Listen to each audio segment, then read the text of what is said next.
they can watch if they want. And we're still missing Karen, so she has a couple minutes. I think here she comes. Wilson also? No, Raleigh. Oh, okay. And you, Elaine, where are you from? Greenville. Oh, wonderful. I'm not from Greenville, but Yeah, but that's where you are now. Yeah. Excellent. Hi. And you must be Karen, because there's a name tag over Yes. there. Do Ross you is from- edit your videos? Do you ever edit them? Yes, but not usually the live ones, only ever so slightly. Ross It is- takes a lot of time to do that. Yes, exactly. I put up a video this week that was edited, and I spent probably 15 hours editing it, and it's only a 3-minute video, so that gives you. Why don't you edit Which it too one much? was that? The wedding painter, Okay. fast motion one. And Ross is from here. I'm blowing your cover. Yeah. Ross from Burlington. And Joanne, I'm Burlington, from North Carolina. I'm from Yeah. Salisbury. Vermont My or son something lives like that. here Oh, no off kidding. of Whitaker Mill Road. Okay, So excellent. Where are you from from? Excellent. Salisbury. And you're from Greenville, Greenville. North. Yeah, Carolina. yeah. My sister lives in Greenville, South Carolina. Very good. And Karen, where are you from? Oxford. Oh, yeah. That's where Ross ran into me, he said. It was at the Oxford Outdoor Festival festival they had a few years ago. some years ago. Good, The good, Hot good. Festival. Huh? Is it the Hot Pepper Festival? I have plenty of acrylics. Probably the annual Hot Pepper. Do you have your own Yeah. acrylics, I Joanne? think it was. Yeah, I do oils. The band But I have some Tucket was acrylics playing. to start with, Okay, so good. drop I was gonna fast. say, I don't know if you were here. You're gonna do acrylics today. No, I'm gonna do oils. No, you're gonna do acrylics underneath and We went oil to on see top. them. Yes, yes. And I Right. spent half my time watching. And I brought plenty for you all to share. That's all right, no problem. I don't mind a bit. I even brought all my little cups. The cup assignment. And Elaine, do you have your acrylics? Oh, good. Look at you. Yeah, I've been How you come from accumulating Finland? since I signed up for your class. Yeah. What was it? Artorama, this Oh, was okay. Artorama. Excellent. You got your own acrylics, right, Ross? Yeah, I got some. Excellent. I That you- brought okay. acrylics and water-based oils. Okay, Mixed perfect. Water-based oils, fine. Yes, they are. Okay, I've never used them before, so. we'll see. Okay, yeah, they're Before, fine. before I squirt anything out, are you going to show us how you want us to lay out anything, or will you just With acrylics, I don't lay anything out. I would say with acrylics, just put out one color at a time, Okay. whichever color you're going to use dry as you fast? use it. And you've got a medium, right? Yeah, that's the Not much, but you have some. medium varnish gloss. You know what? I just realized out in the car, I have a big Uh-oh. bottle of medium. Is this Yak okay? 100 I was have there. I left my other medium. That's perfect. No, that's the It's best. the stuff, okay. That's the best. Do you have a medium? Primer and For extend. Acrylic? acrylics, no, I don't. Okay, rather than me running up to the car then you're you're going to use mine also. Okay? So let me explain a little bit what is in these little containers. This is plain old acrylics, although in my case, because I'm using 50, 60, or 70, or 80, or 90% medium, I get fairly inexpensive liquid acrylics or fluid acrylics instead of the more expensive, highly, well, actually, these are not inexpensive. These are very, very good. Those are that kind. Ross has golden. This mix is a little bit easier with the medium. So this, in every one of these little pots is, Okay. since you're not used to this system, I will give you a fictitious number. So I've already told you it's not true. But as far as you're concerned, this is 90% medium and 10% paint. That's not literally true, but being uninitiated to this system, almost every student I've ever had, 99% of the students I've ever had, when they learn that you mix the mediums with the paint, they don't use enough medium. Not even near. Even after I say So when I 90, mix 10. these are not liquids. Right. So So, these are the heavy body. so you may actually do 90-10. Okay. But it's to taste. It's, do it to your eyeball. Don't do it. This is not a physics So I or can see chemistry what it's class. gonna look like. This is a art class. So you do it so it looks good. That goes for everything we say, of course, all day long. And I'm sorry, if we get a break today, I can go out and get my medium out of the car. That was on the list of. I'm sounding defensive because all of a sudden I had a panic this morning. It's like, oh my goodness, did I do it wrong? I went and checked and I did it right. So it's acrylics and oils. We're going to have fun. But the first thing listed on supplies is an acrylic medium. And my favorite is what Elaine has back there, which is GAC. Not for this class, so I can learn how to use it. Good, that's my favorite, GAC 100. It's golden, so it's like the golden here. It's a little bit pricey, a little bit expensive. There is cheaper stuff. In fact, Jerry sells a very inexpensive acrylic medium that it's not quite as good because it's a little gummy. It dries not as hard as the GAC does. But that's what's in these is a little bit of paint and a whole bunch of mediums. Is that clear? Okay. So will So- these little cups work? Yes, they will. Although if there's no, do you have lids for them? I do. Oh, excellent. Good, good. Then they'll. And if you're not going to use them this week, take them home and put them in the freezer, Okay. and they'll last longer with the lids on them. Yahoo! So I would need the medium if I'm just gonna put an underpainting. Absolutely. Okay, Yes. So let me give a general. Are you familiar with my artwork? no. Oh. Oh, no. You're in for a Okay. surprise. Take a minute and Google Dan Nelson art. That's so funny. Good. I'm glad you're here. You're a brave soul. I always look at somebody's artwork before I take a class. That's all right. You're a very trusting It was person. when I could come, Yes, so. that's right. Good. Okay, so while we're on the subject, you're a painter. You paint a little bit? A little. Very little. Yeah. Elaine, how much? This is, I don't want false humility time. I want. No, You paint. So I started painting last September. I did a Oh, lot well- when I was a teenager. Yeah, yeah. But a little bit when I was Yeah. a teenager. Then I had a career, and now Yes. I started like in September, and I take a class once a week, Okay. and we do. It's a multimedia teacher in Greenville, and so whatever you want to do is what you do. So some people do oil, some people do acrylic, Okay. some people do watercolors, and kind Excellent. Okay, Free good. for all. Way to go. So that's Started what I in do. September. Very Yeah. good. Yeah. I'll come back and answer why I'm asking this question. Ross, you paint some? I painted, I've been, I guess about 10 years. I started out kind of, passion and have self-taught from the library books, and then Yeah. a local teacher, I got up with her and took lessons off and on for 2 or 3 years until she quit the night lessons, and sort of after she quit the night lessons, I sort of dwindled. Yeah. Okay. I like Gotcha. photography as well, so Okay. I haven't done much painting in a while, and I'm looking for this to kind of Excellent. give me a new direction, because I'm one of those tongue painters that you talk Yeah. about, and I need to get out of that. Good. Okay, a tongue painter. What is a tongue painter? Yeah, Oh, that's tongue me. painter. I like that. More Joanne, more do you paint? detail. A little bit? Yes, What do you I think you have paint? been painting for about 20, Yeah. no, Excellent. not 20, 10 or 12 years. Yeah. Okay, very Anyway, good. Garen, can you talk and I'm back at the same I time? can, yeah, You look like you paint. You got all the stuff. I have. I've painted probably, this is probably my 10th year Okay. or so.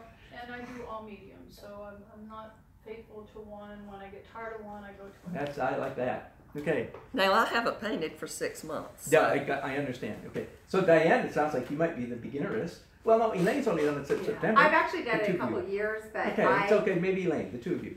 Okay, but here's the reason I ask. I want you to help you put me in the right pigeonhole. Okay? Otherwise, you'll go through much of today confused, like, why are we doing this? You're already a little bit confused. Why is he making us do acrylics?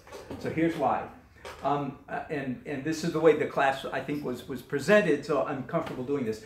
I can and I do teach beginner oil painting classes. I do that. Today is not that. Okay, so if you're a beginner, you'll be doing fine today, but I want you to put me in the right category. This is not a traditional oil painting class. You'll either come back from my beginner class or take a beginner class from somebody else. Today is Paint Weird Like Dan Nelson Day. Okay? Now, it just so happens that I am firmly convinced that my way to paint is the best way in the whole world. Just a little, but I'm very much out of step with my generation. My professors in college, my fellow students, other artists, when you pick up, Plein Air magazine, for instance, 90% of the artists in there, I don't paint like them, they don't paint like me. Kevin McPherson and all the other big dogs that we all drool or faint over or whatever, that we all, and they're good. I mean, would I wish I was as good as Kevin McPherson? You bet.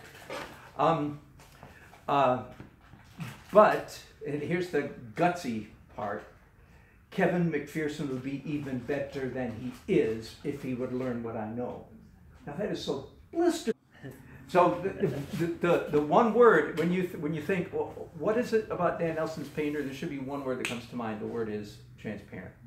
Okay, I hope it's good too, but we won't worry about that. This is a class, so that's not what the part I want you to worry about. The part I want you to get is, oh yeah, he's that guy that paints, in layers of trans. Now I'm willing to bet that by the time we get to whatever 3 o'clock this afternoon, you'll be going, golly, this is the most beautiful painting I've ever done, unless you painted like me before, okay? Because it will be, because transparent colors are more beautiful, more interesting is a better word, more rich than opaque ones. And as I say in my videos often, as I say in my book that's not published yet, that's not a matter of opinion, that's a matter of physics. Transparent colors are more complex than opaque colors.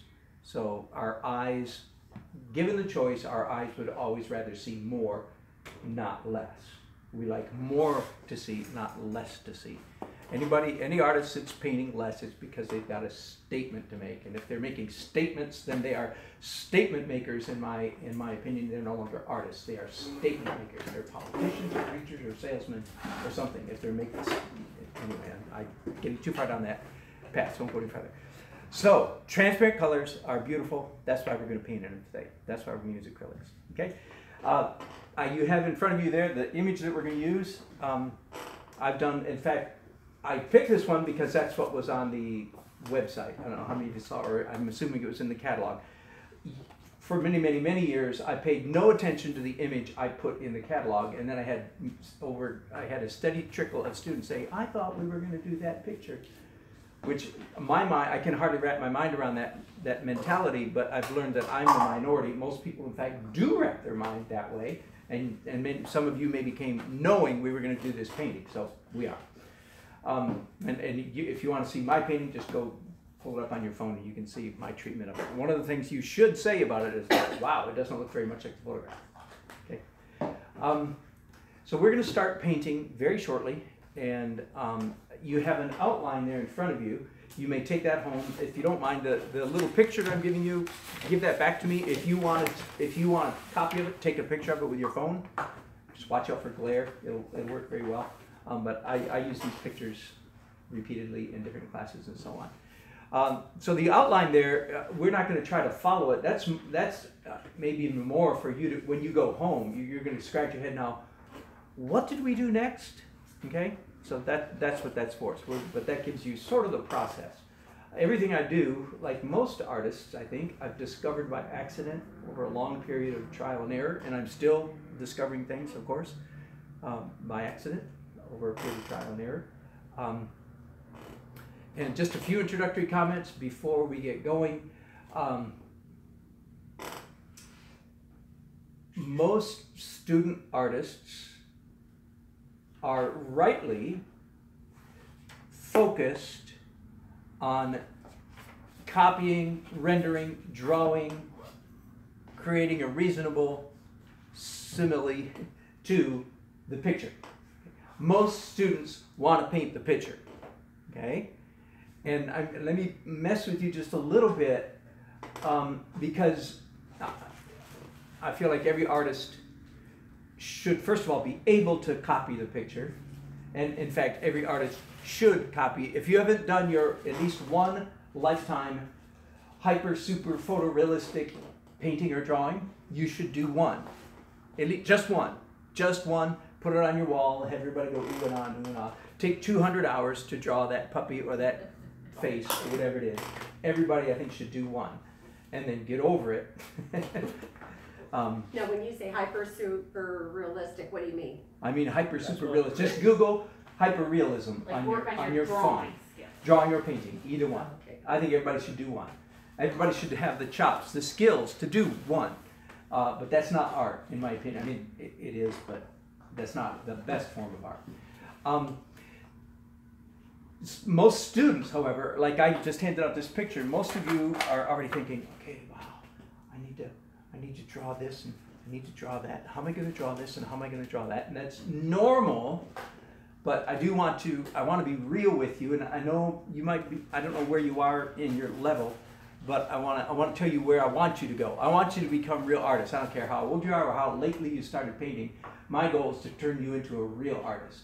And real art doesn't start until you understand that your job as a painter is not to copy the picture, but it's to create something, a thing of interest on this canvas. Or I say interest to save using the charged word beautiful. But I mean beautiful. Okay? So I'm going to do several things today to knock the props out from under those of you who are fixated on copying this image. Okay? And again, if you've ever watched my YouTube, you say, oh yeah, I know what he's going to do. Like Ross knows what I'm going to do because he's seen me. So first of all, let's talk about what are some good things and what are some bad things about this photograph. This is I took it, you're better off painting from your own photographs because your picture reminds you of the day you were there and took the picture. Unfortunately, you don't have that luxury with this, but tell me, as critics, what are some good and bad things about this? You won't hurt my feelings because it's not a good photograph. It's got good value shifts. Does, yeah. The lights and darks are really good. Like the shadows. Which shadows in particular? Any catch your eye, Joanne? The one in, The ones on the side of the, oh, no, okay. The ones on the ground? yeah. Okay. Yeah, there's several different separate categories of shadow. Okay, that's right. The shadows on the ground are, yeah, so it's a bad composition. So we are not going to put our boat right in the middle of the painting. Register that? Yeah, that's a bad idea. Which would you think, you may do either one, by the way. You may raise it up and create more foreground, or you may lower it down and create more tree sky. Which do you think you want to do, each of you? Lower. You want to put the boat lower, and add more trees. Okay. Yeah, I think that's what I'm going to do. Although it could be done the other way, and if you have a vision like, oh, that would look so cool, go with it. It's all right if you do something slightly different than I'm doing. What about the color? Too dull. It is rather dull. Good word. I think so too. It's green. Got green, all right. Looks like a little bit of yellow. Morning sun. Yeah. I believe it is morning sun. But won't you fix that if you lower it and then you'll add more sky? So you would. You might. So you get more blue, which would help a little bit. Or you could play on complementaries. There's lots of complementaries. There is. What do you mean by that? Well, in the building, the shadows are really blue, and the light could be really peachy, which is that peach. Ooh, I love it. orange. Yes. And then the red roof against the green wouldn't have to be a green, but a green. And there's yellow and then purple in the shadows under the boat. You could use purple, or you could use some variation of purple, like magenta purple. Correct. There is the complementary. There's a red roof and a red bottom of the boat is reddish against a lot of green. So I see that as complementary. Very good. Yes, and I love the notion of peach. Okay, let me tell you how we're going to start. Then, does everybody have a cheap chip brush? Do now. That was on the list. If not, I have. Let me see what you have, because I was like, okay, so what is that? I had to Google it. This is I didn't know what you meant, but this is it. I didn't have time. Yes. I didn't have time to go to Lowe's, but that's what's. Is that about it? Okay. And this is almost good enough. This is like borderline, Elaine. I say on the not a nice 2-inch brush, and this is almost nice. Good enough. The reason I like, and this, I know it's crazy, this is my favorite. I'm so lucky because they're so darn cheap. My favorite brush in the whole world is these. If you go to Harbor Freight, you can get them for 30 cents a piece. Really? You buy them by a box of 10 or Really? 100, Oh, good. and they're really We cheap. even have the hard. This one, why do I like this brush better than this one? Any It's idea? irregular. Yes, because of Sloppy. the irregularity. Much of what I do, and Ross already touched on it, how many of you would say this fits this is you? You paint, but you're kind of tight and you'd like to get looser. I'm not, I don't. You don't know? She's not giving herself enough credit. There you go. Okay. You can use this, but use that. Karen, you have a good messy brush? All I have is a Teflon. Yeah. This is too fine. That's great. So this is predictable. This is predictable. This kind of brush does what you tell it to. And that's bad. Because I want a brush that doesn't quite obey you. You'll hear a lot of that today. I want paint that doesn't obey you. There you go. I want brushes that don't obey you. And all my getting ready, I got you guys ready, but I need to get my own bucket of water. I had a question while we're Yes. talking about, I heard you say put the paints in the freezer. Were you talking about the acrylic paint? Yeah, I was. I put my oils in the Well, I know the oils, Yes. it wouldn't hurt, but I didn't know that, I thought the acrylics would be ruined if you froze them. Is that not true? I mean, I'm just asking. It's plastic. It's In a just fine. container. But I Inside. mean, do they have something in there that keeps them from solidifying? Like oil won't solidify in the freezer, it'll get thicker, but Right. I picture like if you freeze latex house paint, it's ruined. You can't. Oh, is it really? Yeah. I didn't know that. It Well, yeah, I do remember separates, that because I did that. It'll separate and then it won't Latex? recombine up. So I wonder if they Yeah. have in the acrylic paints like an antifreeze type of a product I that wonder. keeps that from Yeah. happening. Yeah. I'm an oil painter, Yeah. so the acrylics I just barely touched on. And Yeah. I thought you just like sprinkled with some water, but I didn't realize you could. I'm just, when you had those little cups, I said if you're not going to paint a lot Right. in between, because they will dry out, the acrylics will dry out Right. in those little cups. I mean, in a week or two, or something. But you hadn't had any trouble in the No. freezer. Okay. But I don't usually That's put cool. acrylics in the freezer because I keep these for weeks, But I that's use what them I so was much. asking, the acrylic. Exactly. I just think that they'll do okay. I've done it but not regularly. Okay. Yeah. Okay, so here's what we're going to start this painting Dan Nelson style. So I'm here to bend you, but hopefully not break you. Okay, I'm here to You can break me, I'm that's here to fine. push you into weird things. This might be hardest for Peggy. Because Peggy, you paint somewhat, right? Quite a bit. I do, but I do everything. Do you? So Okay, good. I'm thrilled to see what you do. Yeah, good. Because I'm going to throw you away. And by the way, I'd like to make this speech at the beginning of every class. You will probably not walk out of here with a masterpiece today. That is not our goal. This is not a paint along. This is not like a happy let's paint a lighthouse. Wine. No, this is I want to pour understanding, knowledge, and wisdom into your head, and that's what you walk out with is a head full of new stuff that will make your painting, that will revolutionize your painting. But the thing that's in front of you, that canvas right now, is just an exercise board. Okay, so about 1 out of 3 of my class demos turn out well. So even I don't have any expectation like I'm going to do a masterpiece either. About 30% of them do. In fact, one of them that I did in class, I got into Oil Painters of America with a class demo a couple years ago, which is pretty amazing. I'm going to put my boat about here. And here's what I'm going to do with the painting. And I could pick up my phone and look up what was in the catalog. Color. It'll have some green in it, but the colors of this boat, I'm just talking out loud. This is my internal thought process.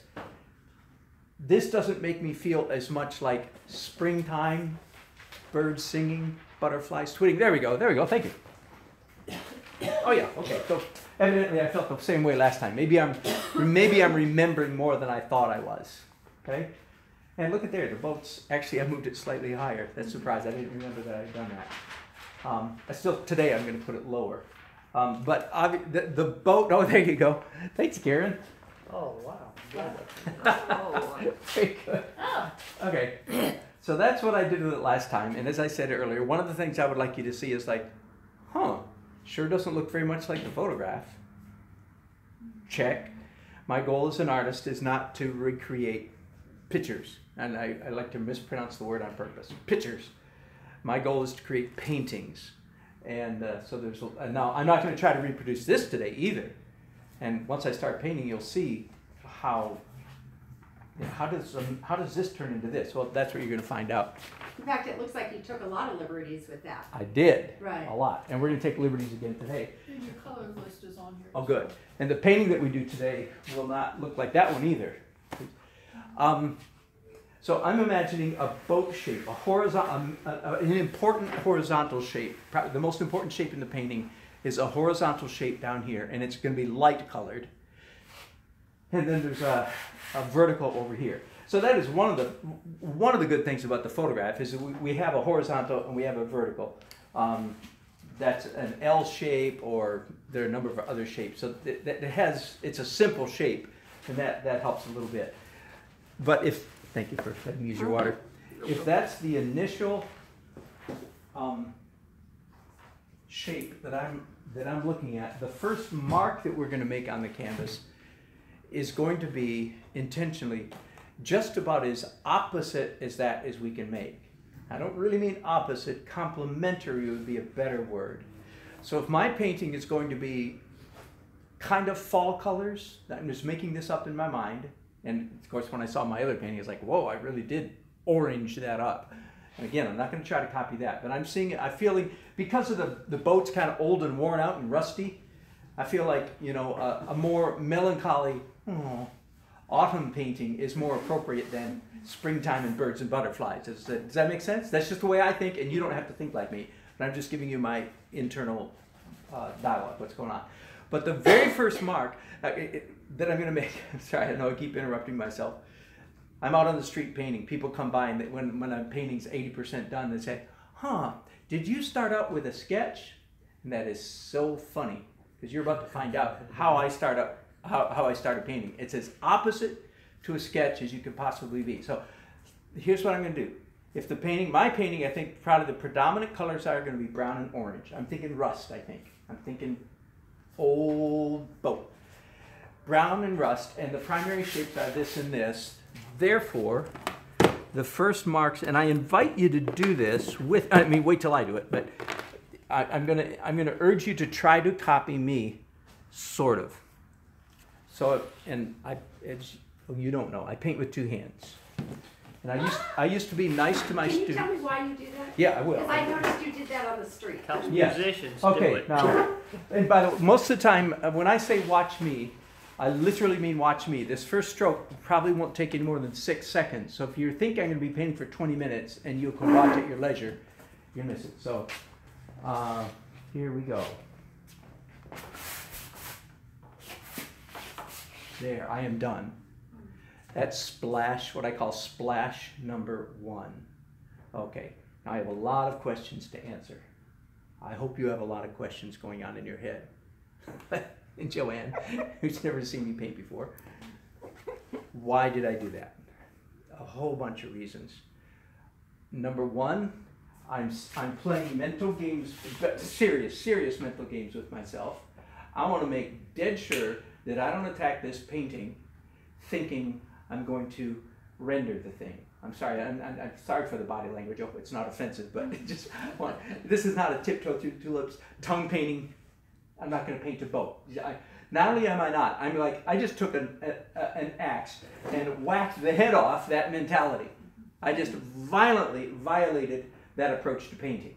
I also, by the way, I would like you to notice, created a pretty beautiful abstract painting in about 2 seconds.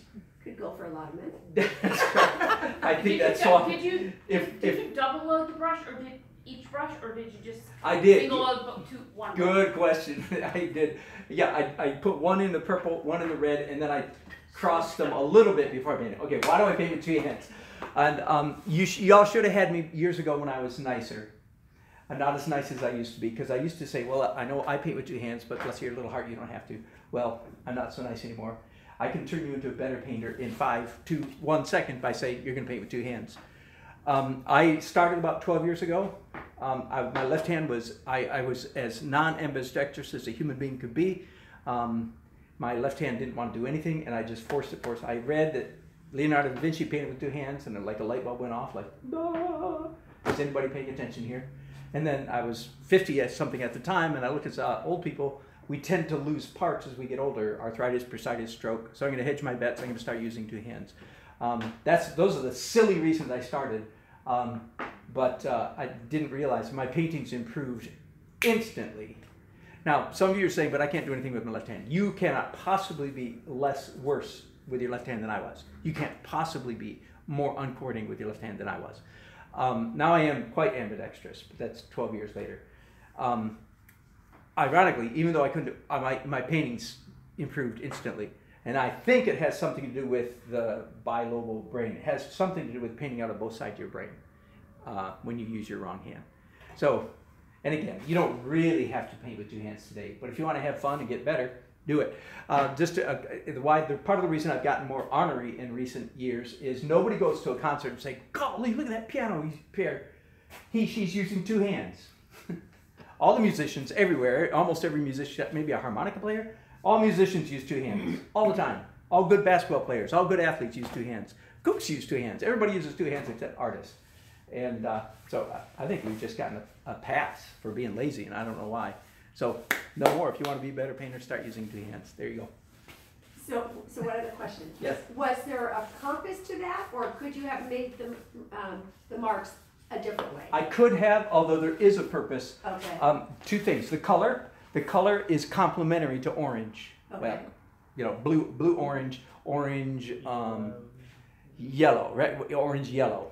So this is opposite of that. The other thing is there's going to be a major horizontal shape right here. So I made sure that I put major vertical shape where my major, it's as I said, it's almost as opposite as I can get to the image that's going to be painted on top of it. Okay, knowing that it's made. In other words, yes, I would certainly would not have done a mark like this and a mark over here, because that would have been boat and shed.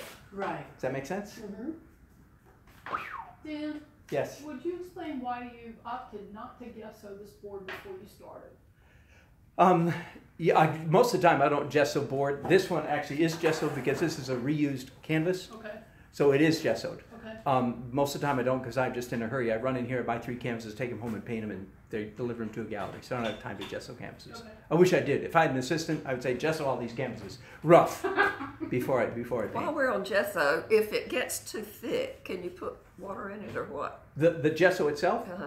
No, it's a white underpainting that you paint on the canvas. Yes, you Right. can. Oh, you mean you have It's some got- gesso at home? Yes, and it's too thick. Oh, yes, you can thin it with Just water. put, okay. Here, let me. Is anybody else? I want your easels attached Okay. at top and bottom. So yeah, Diane, you'll have to do the same thing. Take the bottom off. Take this off. Put it here. Yeah, I have some tape up here you can use.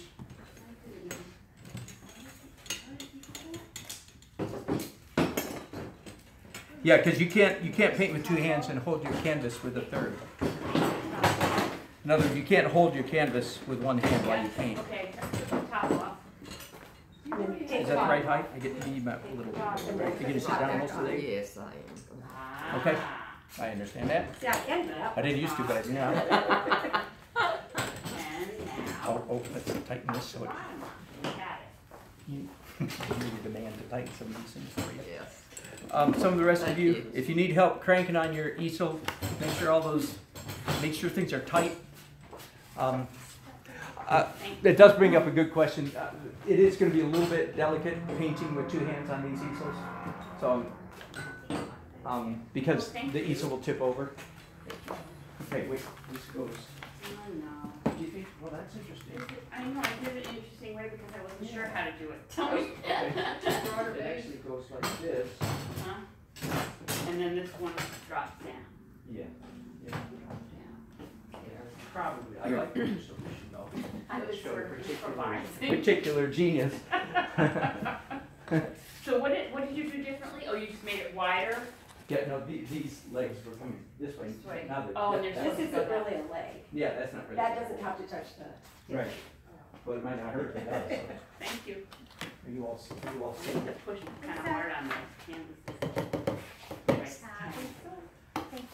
Okay, so what I want you to do now is take Wording everything. take one brush or two. You don't have to do this part, especially with two hands. And load up some purple and reddish paint. You want me to use And these? well, yeah. And what I do want you to do is not cross-contaminate too much my colors. Too much. I mean, it happens a little bit. That's part of the reason So I and did. I have to mix 90% of this with this. Yeah. With yours? Yeah. So Yes, just you like just- a little bit of Yeah. that, and a lot of it of that, and I can use Got two, top. so, Yeah. because he doesn't wanna. I can use Oh. these. Yep. It's not quite like that one. Oh, that's fine. Wait, Is that an ultramarine or is that the Phalan? This was a dioxazine violet or something like that, Red. and a magenta. Yep. Purple and red or blue red? Purple and red. all right, now you can show me, this word, Like this. this wording ability. Yeah. Do you want us to copycat you? That was fun. Did you do it? That was fun. Go ahead, John. There you go. There we go. Now mix Oh, our water. 4, all right. And now mix that. Yes. Okay, thank you. You're welcome. That is a lot. I don't know, but, oh, yours is much better. Okay, so I got a lot of paint. yes, you do. That's right. So rinse out your brushes in there Ooh, vigorously, oh, okay. and smear that out a little bit. No, Can I just use one brush? yes, you may. Okay. Okay. Whoops, actually, nice No, right. that's fine. May I? Yeah, oh, absolutely. The reason I here when I said smear that out, I was afraid that you would not just you, anybody. So this plastic Let canvas me- I'm using is like, Is it beating up? yeah. Should I introduce any of the medium at this point, or just the water? Oh no, yeah, definitely medium. Yeah, definitely a lot. It's like Quite a bit. lots of medium. Soap. Yeah. Yes, we're in luck, right here. So add a tiny bit of this to your brush, and it'll fix that. It will. Yep. So next- Rub those two brushes together. That's way more soap than you need. Way more. That'll change the viscosity of the paint, and then it'll Should stick. we get more paint up there? Let's try Or not. just- Let's try moving that around. That one's better. You're a genius. Well. Wow. I don't think he needs to be told that, I think. I have realized that in 25 minutes. All right, Oh. Use 2 different size brushes. That's fine. Right, Yeah. as it goes. Yeah. It's still Yeah, all it's bubbly. still Maybe I got- beating up. Here, use my, use Can I? this one. Because I just want to. Every once in a while, it's the canvas. Oh, It's the yes. fault of the canvas, of course, not It's you. rolling. And it beats up. Mine is rolling. Every once in a while, I get. I just bought these cheap ones for this. Yeah. Here, Yeah, put that's some what I do paint too. on your. This is an expensive canvas. You sure? Yeah. But if it's not. Okay, so this will make sense because right now you should be immensely confused. Let me try to dial down your confusion and give some rationale. I'll be saying the same thing in a whole bunch of different language all day.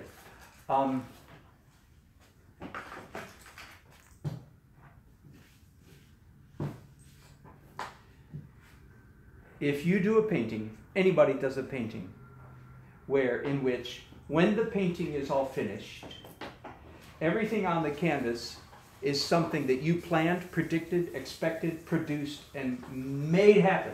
You arm wrestled the cosmos into, that's called control freak painting. And about 98% of all the artists in the world, that describes you. So I expect, probably that's all of everybody in this room, except me, and I'm still working against it, is a control freak painter. A lot of what I do is to expiate that, is to get over that, is to make up for that. So if everything on the canvas, a finished painting, and this is realism, hyper-realism, is there because the artist put it there, we are impressed by the industry and the hard work of the artist. We go, wow, hard work, a lot of time, maybe even some skill. Now in my book, the skill is minuscule, but that's another story altogether. Most people on the street think the ability to do hyperrealism is extreme skill.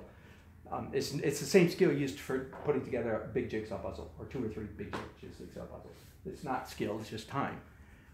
Anyway, never mind. So a painting that is planned and predicted and controlled is boring.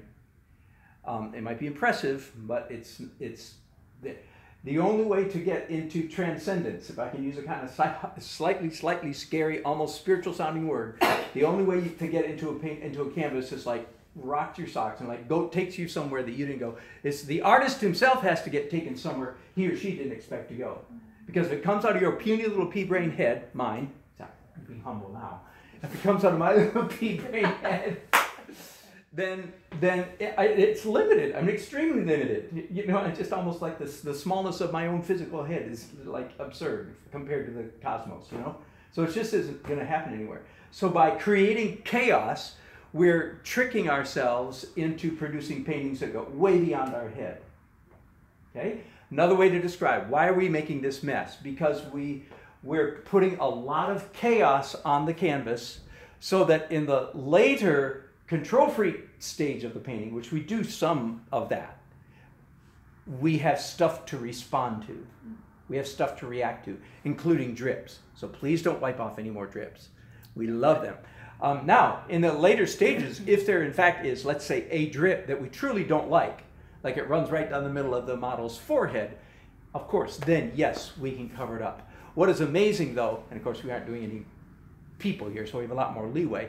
What is amazing to me is how much those early accidents we do like if we actually use our inner child head, not our grumpy adult mind. So I'm hoping we can ask questions. Absolutely. So is it also breaking the canvas up so that you're so that you either paint around those marks or you paint within them? Yeah, yes, paint around or within, either one. Okay. Yes, breaking up the canvas is a good word for it. Yeah, and making a mark that is opposite of where we're going is breaking up the canvas. So that you can't see a boat. There's no boat there right now. There will be soon enough, but there isn't yet. Okay, thank you for all that. Ask questions anytime. I'm going to go ahead and do layer number 2. Now my preference is for this to dry completely. We probably don't have quite that much time today, so I'll show you a little trick. So I've got quite a wet brush, and by the way, my brush is bigger than yours. I hope if you really want one, you can come borrow one of mine. But here's a trick to get rid of anything that's still wet. Oh, good. That was happy. There was a lot less wet than I thought there was going to be. Okay. Now here once again, even doing this, I want to make. Don't you do it yet. No. Because I painted a good 3 minutes or 4 minutes before y'all did. No, yours is still drying. Mine, I'm ahead of you. Okay. So let's. I'm going to go ahead. Do we damp dry the brush? You can. I didn't know. I did mine soaking wet like this. So I'm surprised that doesn't wet the paint up and make it wet again.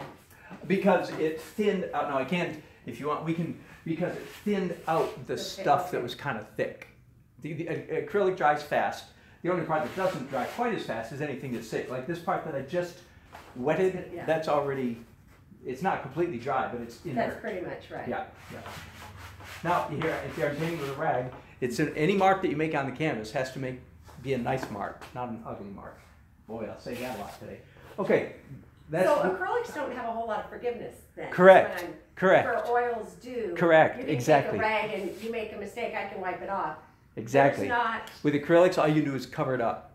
Okay. Yep. Okay. So you're exactly right. Acrylics are a lot harder to paint with than oils. And all you people that think you like acrylics, you're just wrong.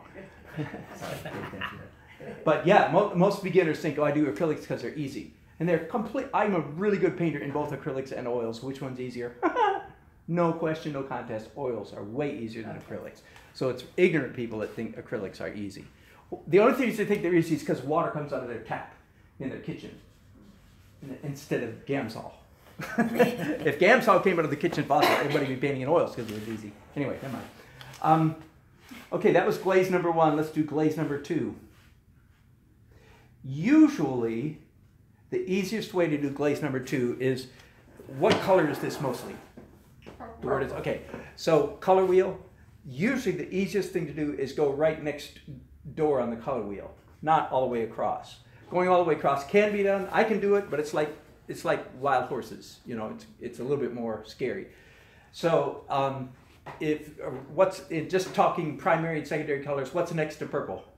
What and what? What are on each side of purple? Red and blue. Red and blue, right? And red would be fun. I'm thinking now. Wait a minute. Wow, maybe I should do red. Nah, that's too crazy. So I'm going to do blue. Now we have two blues here. And by the way, would you mind covering up all those? Because we'll just use them one at a time, and they'll just dry up. Sorry about that. I should have mentioned that earlier. We have two blues, a greenish blue and a purplish blue. And since this is purple, we don't want to use a greenish blue, which is phthalo blue. We want to use a purplish blue, which is ultramarine. Okay? And if I just spoke all kinds of mysteries to you, just go home and watch a YouTube about the color wheel, or watch my YouTube about the color wheel. Anything that I'm talking about today, you can go home and go to YouTube and Google Dan Nelson color wheel, Dan Nelson paint palette, you know. But there's 100 other painters that are really good. So Teaching which one's things. phthalo and which one's ultramarine? This one is green here. This one is purple here. It's a little hard to tell through the lid. Okay, so I'm going to do blue, and I think I'm just going to do the same color, just one color on both brushes this time. Okay, and I'm about to paint. Again, as you know, it doesn't last very long. So I am thinking sky and shadows here. So by the way, my first mark had nothing to do with the boat, and the boat and the shed. From this point on, everything has to do with the boat and the shed. In other words, I don't continue doing the opposite of the boat. It's only that first, yeah, absolutely. So it's like only, you're coming in. Yes, yes. You're out here. absolutely. Okay. Out there, coming in little by little. Okay. So I'm thinking sky. Nice sky, eh? I don't know. And I'm thinking shadow of the boat a little bit. So let's do, I don't mean shadow of the boat, I mean shadows of everything, period. But that might kind of hint at underneath the boat, maybe. So have you followed that green in that last one? Did you kind of follow that green line there? I was looking at the dark more than Oh, the green. dark more than Yeah. that. Yeah. Okay. But you just put it where you wanted it. You didn't- No, I did not put it where I wanted it. I did put it where it should be, beginning to render the boat. Okay, so you. In other words, I put it here. So photograph, I'm you thinking the kinda bottom know. of, Okay. I am thinking the bottom of the boat is going to be about there. So do not put it here. Do not put it here. Put it about there. Yeah, and things like that I do so quickly that you might miss. And okay, so let me explain a little bit what I did. And by the way, in the early part, the way I start paintings is so weird. I'm not going to talk quite this much all day long, I hope, but I do understand the way I start paintings is so bizarre. It needs a lot of philosophical underpinning, if you will. So let me act this out. We're standing at a crossroads. We're going to do a painting. We have two roads in front of us. Down one path is I'm going to render, draw, realism. Down this path is gotta draw the boat, gotta draw the boat, draw the boat, draw the boat, draw the boat, draw the boat. That's the way 100% of students paint. They pick the picture and say, oh golly, the first responsibility I have is to draw this dang boat. In fact, that's why they get out a piece of charcoal. Okay, that's one path. There be dragons. There is death down this road. This is not an art road. This is an ignorant path taken by people who don't know any better. This ends in control, tight, boring student paintings. Predictable, pedantic, all the other kinds of naughty words I can call it. Are you with me? Okay? Down this other path is freedom, joy, experimentation, surprises, play of light, explosion of color, explosion of texture. Fun. Tigger lives down this road. Okay? With his bouncy tail. Okay, those are the two paths. Which one's the right? No. So what we're doing is we're going down this path, say, we throw caution to the wind. we throw out all that overbearing, control freaky, gotta draw this stuff mindset. We think, no, we're gonna have fun making colors and textures. Now, understand, you haven't seen my artwork. I'm a realistic painter. And this is on this is sort of on the boundary edge of my painting style. Since this is the only painting of mine you've seen, it's not terribly representational. I like it, but it's pretty far on the loose end of mine. So if you haven't seen my artwork, it's hard for you to filter what I'm saying right now, because I'm not a crazy, like, modern art painter. No, I'm a traditional realist. I'm just a good realist, and I know how to get there. It's not by copy, not by going down this road. Okay, so this is a hints of blue sky and hints of shadow. Well, two shadows. One is this. See this right here? Well, isn't it strange that those two shapes are accidentally the same exact angle? You didn't notice that I did that, but I did. And isn't it strange that there's a dark part under this boat, and my boat's going to be right about there? Let me act out just for a second. Again, forgive me for sometimes being a little bit overly facetious. Let me act out how not to do this. Okay, he said there's going to be a boat.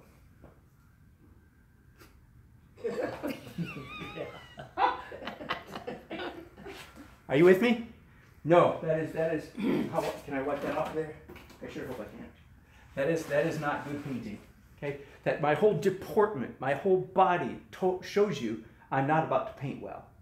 And yet that's the way 90% of 99% of students paint, because they're fighting to go down this path. So do you paint with bigger brushes mainly then? I do, yeah. I mean, we started out with 4-inch brushes on an 18 by 24-inch canvas. Yeah. Okay, your turn. Take a damp brush, and if there's any thick paints on your canvas, you want to smear them out right now so that they dry really quickly. So, do you advise that new painters learn those methods before they try this? That is a good question. Here's my And answer. that rite of passage you were talking about earlier. So do you thin them out with a rag or just water? Or you thin them- Brush and water. Yeah. Good question, Peggy.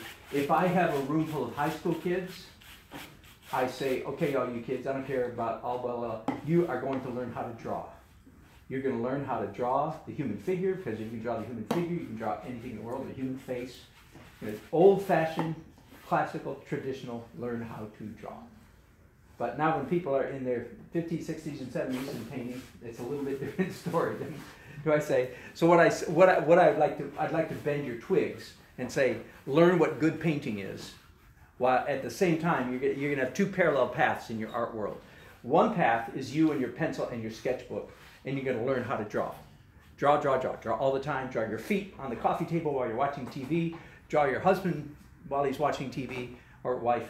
Draw, you know what I mean? Just draw. But in the meantime, that is not good painting. Good painting's down this other path. So you're going to have kind of like a schizophrenic art journey.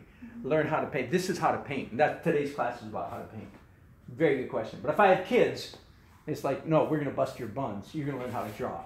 You're going to work till you learn how to draw. And then you can, when you're in 12th grade, you can start painting. I don't really mean start, but yeah, very good question. I mean, part of the reason I am free to paint in such a messy manner is because I'm a really good drawer. See, unlike, let me explain, most students, as soon as they see this picture, a mild panic strikes their heart because they think, oh no, I have to draw and I'm not very good at drawing. I don't have that panic. But I'm modeling for you today how to cope. Even if you're not a good drawer, this is the right way to paint. So do you think you can be a good painter if you can't draw well? Yes, you can. Very good question. You actually can. You're limited because you can't do realism. You can do, but you can do beautiful paintings. Does that make sense? Mm-hmm. You can do, like Van Gogh. Was he a good drawer? Probably, but he didn't. That's not why your jaw drops at Van Gogh. It's not because of his drawing. It's because this is what he did. Right. And so of course, if I have students long term, I'm trying to get them to do both all the time. Learn how to draw. But this is how to paint. Usually I said by this time in the class, understand that everything I say today is right, and it's the only way until 5:01. Right? At 5:01, you can walk out of here and say, that guy's nuts. I'm never painting like that again for the rest of my life. And you know, that is just the, in fact, if you took another class next week, you know good and well, he or she would contradict almost everything I'm saying. It just happens that I'm right. No, it may be silly. But yeah, okay, so I'm pompous, I'm because I want to teach you today. I want to mess with your heads, and so that's a lot of what I do, including being over the top arrogant at moments, is because I want to I'm mess a with your left-brained person, you're a right-brained. Okay, have you done your blue? You ready to do your blue? Okay. Okay, do it. Try to be as messy as I am. Do try to kind of copy what I've done a little bit. Have you done? Oh, I can see blue on the back. Very good. Yeah. Is it Very good. dark? It is a little bit dark. I'm worried If that it's glaring. if it's still wet, you could see it. Nah. Oh yeah, it's coming out a little bit.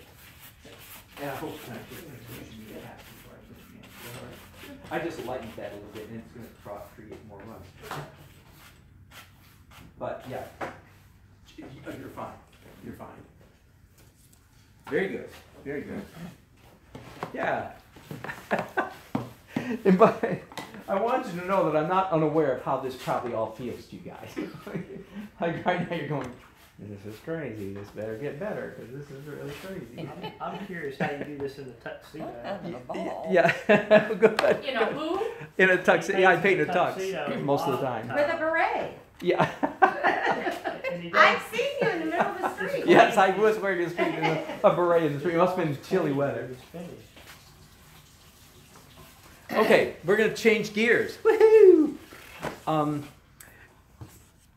Now theoretically, I like just doing big amorphous shapes for a lot longer than this, but because of time constraints, we're gonna shift gears. We're actually gonna pick up some smaller brushes and we're gonna do some drawing. Woohoo! So those of you who like drawing, you say Yahoo! Those of you who don't like drawing, you go, oh no, here it goes. Here's the part I don't like. But here's some good news. I hope to give you a lot of good news today. But here is some good news. Now, I haven't said this yet. So that's the bad way to paint. Here's the right way to paint. I didn't quite describe this road.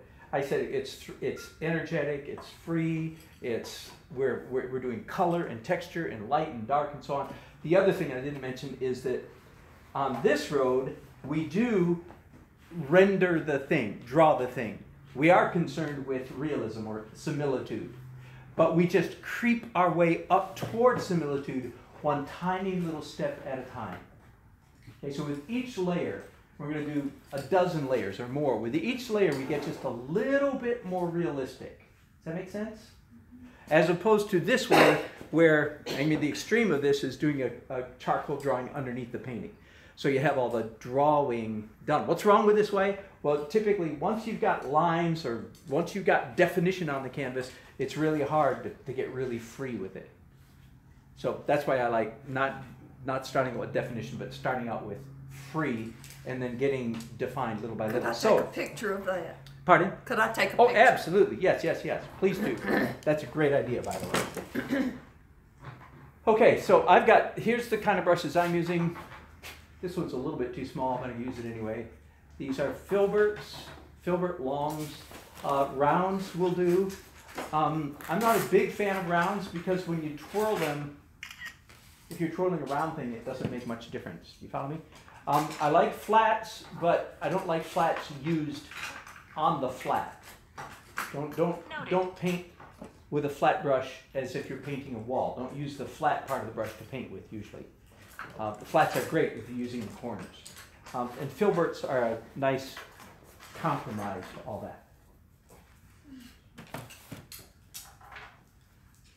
So I'm going to draw, and this is only my first whack at drawing. Oh, I'm sorry. Actually, I've already drawn a little bit, and I pointed it out earlier. Is it an accident that this dark happens to be right here, where I think the bottom? No, it's not an accident. Is it an accident that this angle goes like? No, it's not an accident. But I can change my mind if I want to. Okay, so let me stop talking quite so much. I'm going to do purple and ultramarine on these two brushes, and I'm going to take my first guess as to where things in this painting should go. Okay, It's on the top of the boat? Yep, that's the top of the boat. Okay, now, I'm here to influence you. I'm here to bend your twig, not to break it, but definitely to bend it. I would like you to notice the manner in which I moved. First of all, notice the manner in which I'm holding the brush. Not this, not this. Don't hold your brush this way all day. The only time you can hold your brush this way today is when you're doing your signature. So side saddle, yep, here, that's right. And what other words would you use to describe these the manner in which I'm moving? Not a straight line, unintentional. Yeah, exactly. Staccato. What did you say? Staccato. Yeah. A musical term, you mean? Yeah.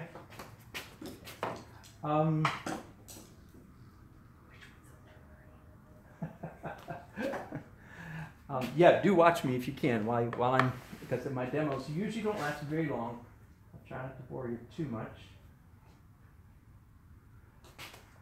That was the angle of the roof. Let me do that again in slow motion, because you ought to be asking yourself, doggone it, why does he do that? That is so weird. That would be a proper response, okay? Because I went like this. First of all, way too long. And then then what did I do? I think I went like this, and I did a curly Q, one up here, and, right? What was all that about? Well, that's my roof. Let me demonstrate the wrong way to paint that roof. I can get my wet rag ready. Okay, this rag already wet.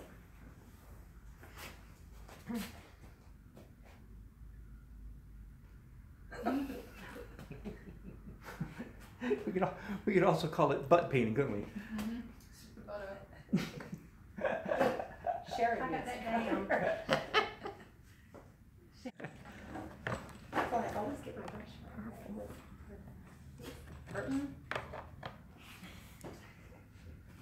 Now, one of the things I would like you to feel, here we are drawing, and that's intimidating. Look, I would like you to go, doggone, his drawing is so messy, I can't possibly do worse than him. Bingo, granted. In fact, my big fear is that you'll do better than I did. So try to be as messy as I was. All you have to do is give a hint, your first guess as to where you think the top of the boat goes. And then don't tongue paint. Just give a real approximate.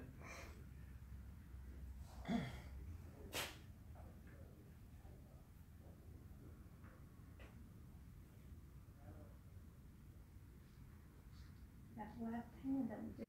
The reason you'll paint better if you use your left hand is because your left hand is not tied to your control freak part of your brain. It has more independence and it makes more interesting marks. Your right hand has a really hard time making interesting marks because your right hand is your control freak hand. If you're right-handed, I'm sorry. Anybody here left-handed today? Okay, so I can keep saying left, right. Okay, this should take 10 more seconds. Maybe not that much. The only bad thing about this arrangement is I can't see what any of you are painting. That is beautiful. I'm really struggling. That is good. I'm this is- struggling. no, you're not. You're doing great. You're on the verge of doing the best start of painting you've ever done. Beautiful. Not at all like mine. Good. Everybody's good. Okay. Now everybody put the brushes down. When I walked around, sorry. I saw your shoulders. It's beautiful. You're good. Okay. Put your brushes down so you can listen for a second. We have to wait for this to dry just a few minutes. And let me give you a very important principle. So we just put down our first lines. We're going to put lines down on the painting probably 5, maybe even 6 times in the course of the afternoon. This is attempt number 1. Here's a really important, I don't know how to demonstrate this other than just to say it. The next time we draw, the next time you draw, you do not trust or believe or rely upon the lines you just made. Does that make sense? The chances that the lines you just put down are being in the wrong place is about an 85% chance. That's not a scientific, that's just my guess. Okay? You probably just made a flub. But here's what I say, witness my distress. You should not be at all alarmed by that. And here's a really happy, counterintuitive, heavy truth.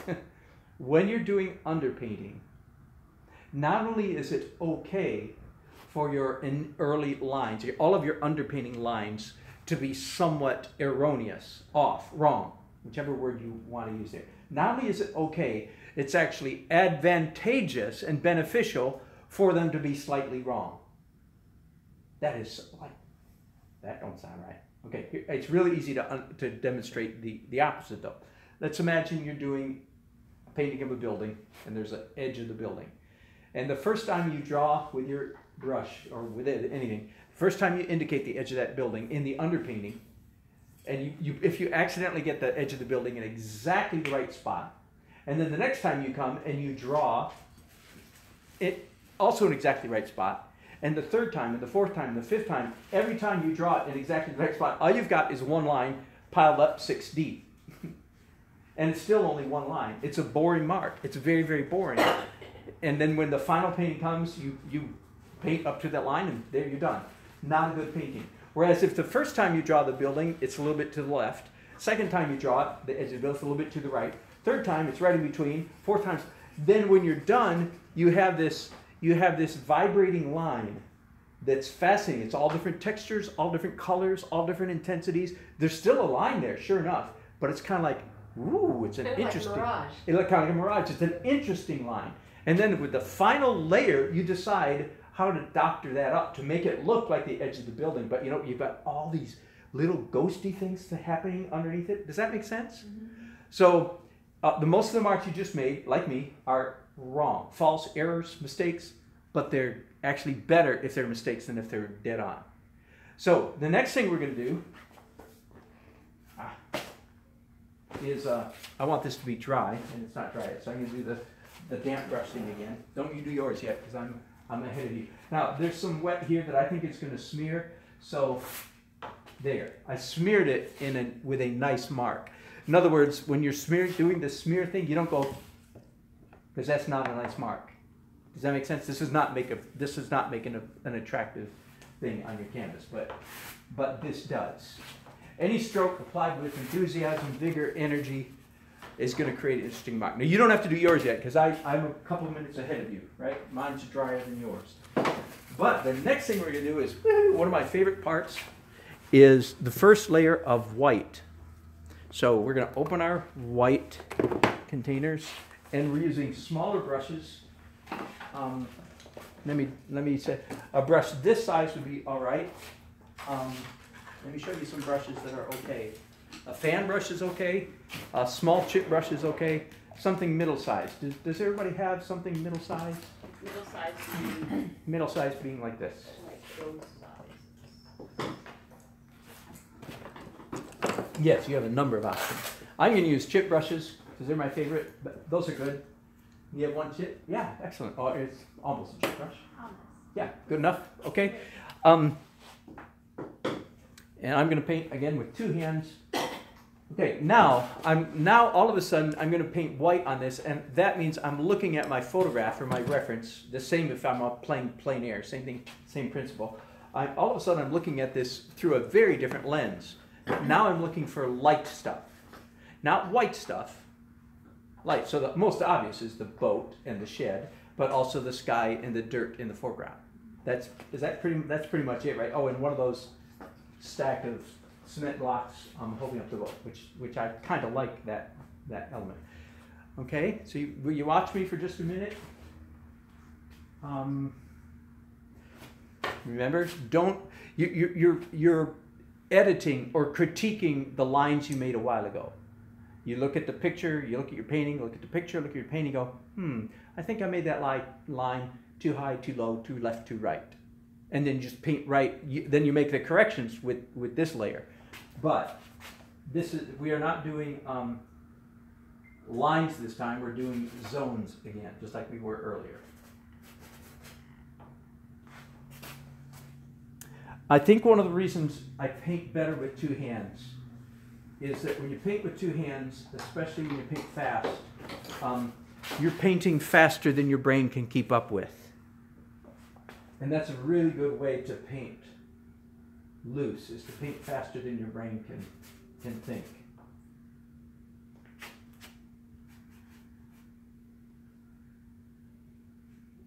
By the way, here's an example. This purple line right here, that was my guess earlier as to where this masty thing should go, some kind of mast. And then this is that, I think it's a smokestack, and I've moved it this way. It's a little bit too far from the smokestack, from the mast. If I had trusted my mast, this white blob right here would be about ½ an inch to the left. But I didn't trust the earlier line. I went, no, I think it should be to the right. Now, don't forget, I've still got 4 or 5 or maybe even 6 more times to change my mind before I'm done. That's just an example of that changing your mind. Okay, now the only thing that's, well, I haven't done the dirt down here, but the sky and the dirt. So I'm thinking of position of trees now, right?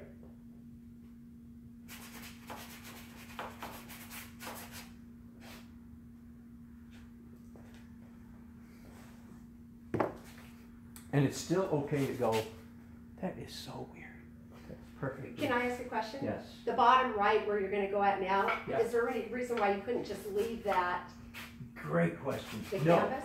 no, there's not. And that's Okay. actually, that's what I just sort of did. I just added to it. Oh. Very good observation. Yep, very good. This is this little bit of pale green back here, I'm thinking. A little bit more there. Okay, I'm done. Again, if I may, just to do that last stroke in slow motion. What is the meaning of this? What is that? I haven't got a clue. I was painting with two hands really fast, and my left hand did that without my permission. I just happen to know it's going to turn into a nice little bit of the painting, probably. That's so weird.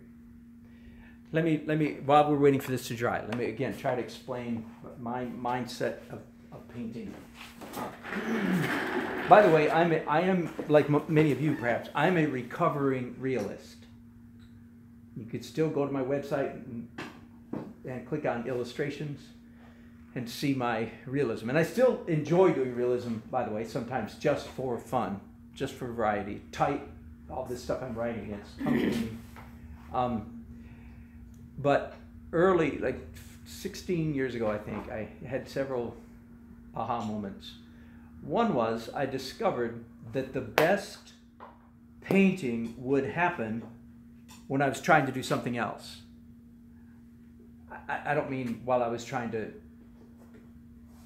make an egg salad sandwich, the best painting. I don't mean that. I mean while I'm doing something on the canvas, while I think I'm painting the shingles on the roof of this cute little peasant hut. I've got him in Thomas Kincaidville now. I'm doing a nice romantic painting.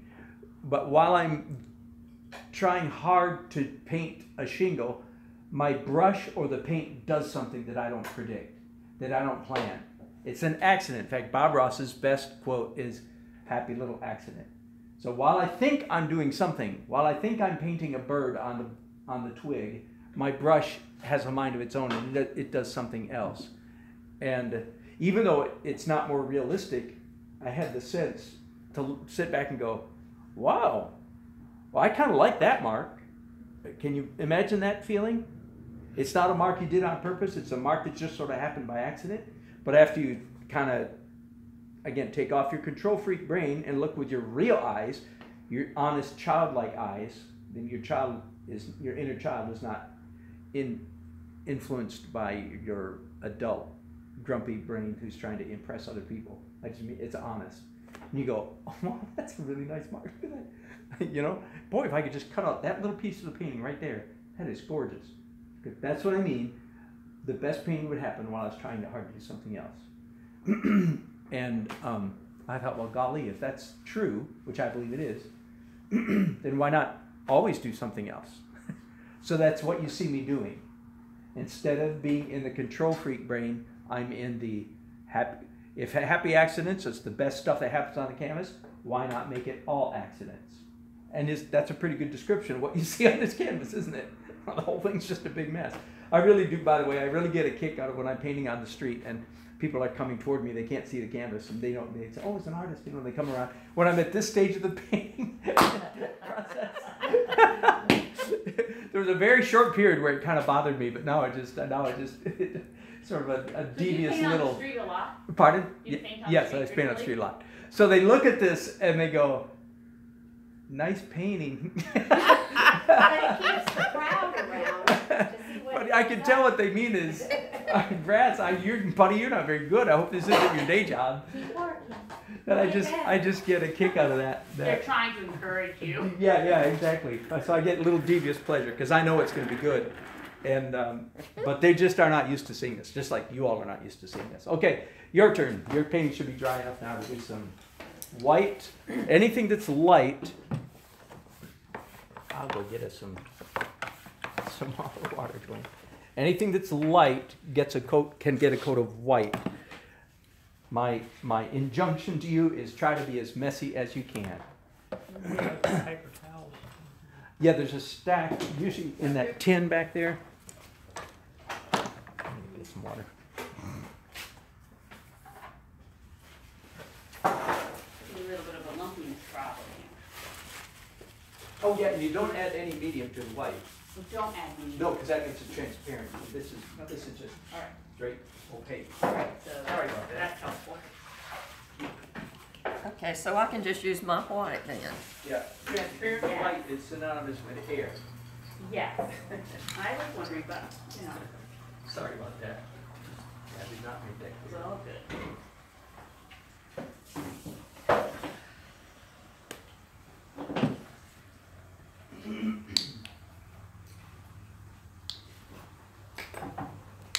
Are we gonna wash the white as well? Pardon? Are we gonna wash the white as well? You mean later on if it doesn't dry? No, I'm talking about, are we gonna put a water application to wash it?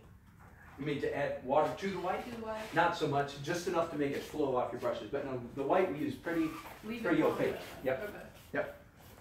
So we don't add water or Just not- enough to make it flow. Okay, Just, yeah, but not I'm not like used we have been. not used to Right, we want acrylics. white to be opaque.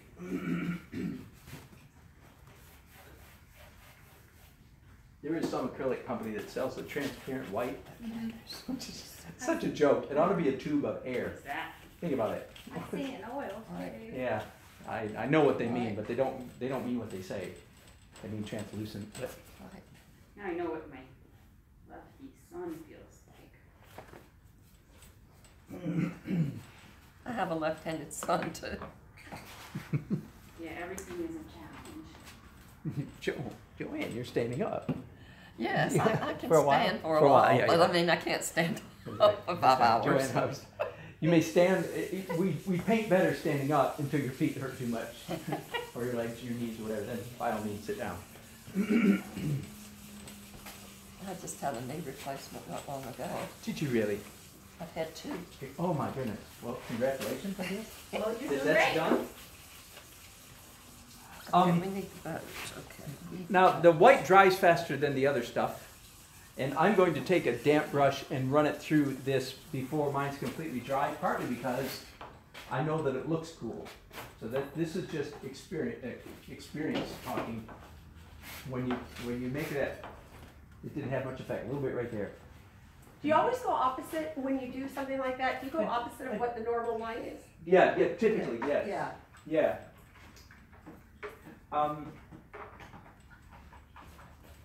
Here's one of my big mantras. I say this all the time. The essence of good painting is making interesting marks.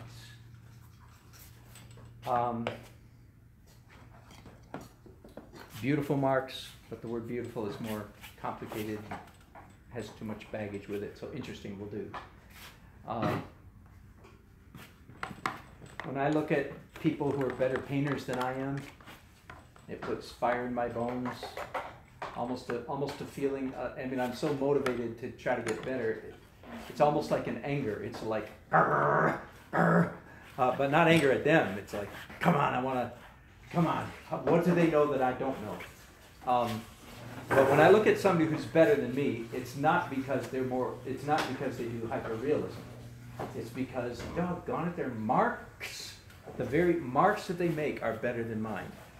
And there might be a few other things like composition and so forth, but most of the essence is it's marks. So again, a lot of what we're doing today, a lot of everything we've done today could go under the rubric of interesting marks.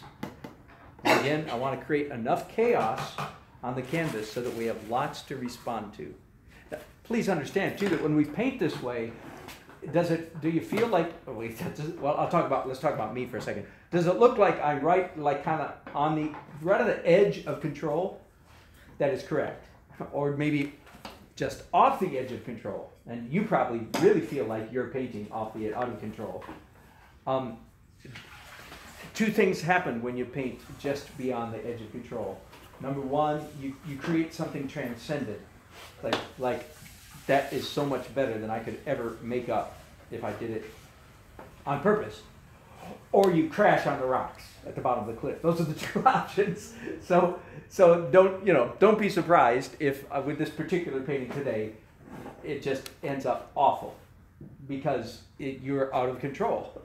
And I'm not surprised if I end up with awful because I'm just beyond the edge of control.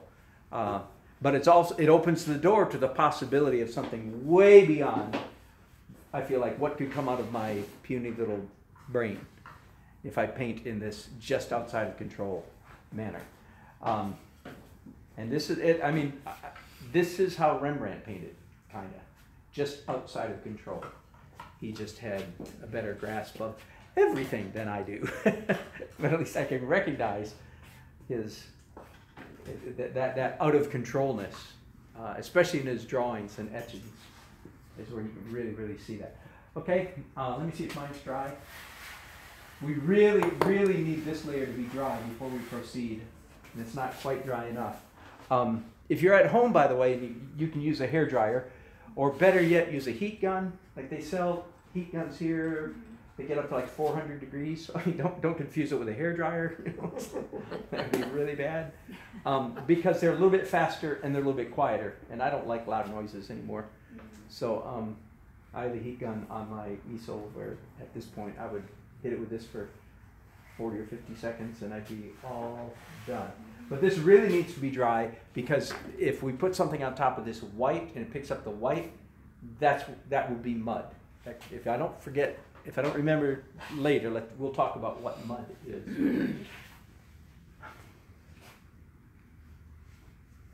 While I'm waiting for that to dry, let me give you my favorite description of the best art, of the best painting process. And this is, I wish I could write this down, but I don't think there's a...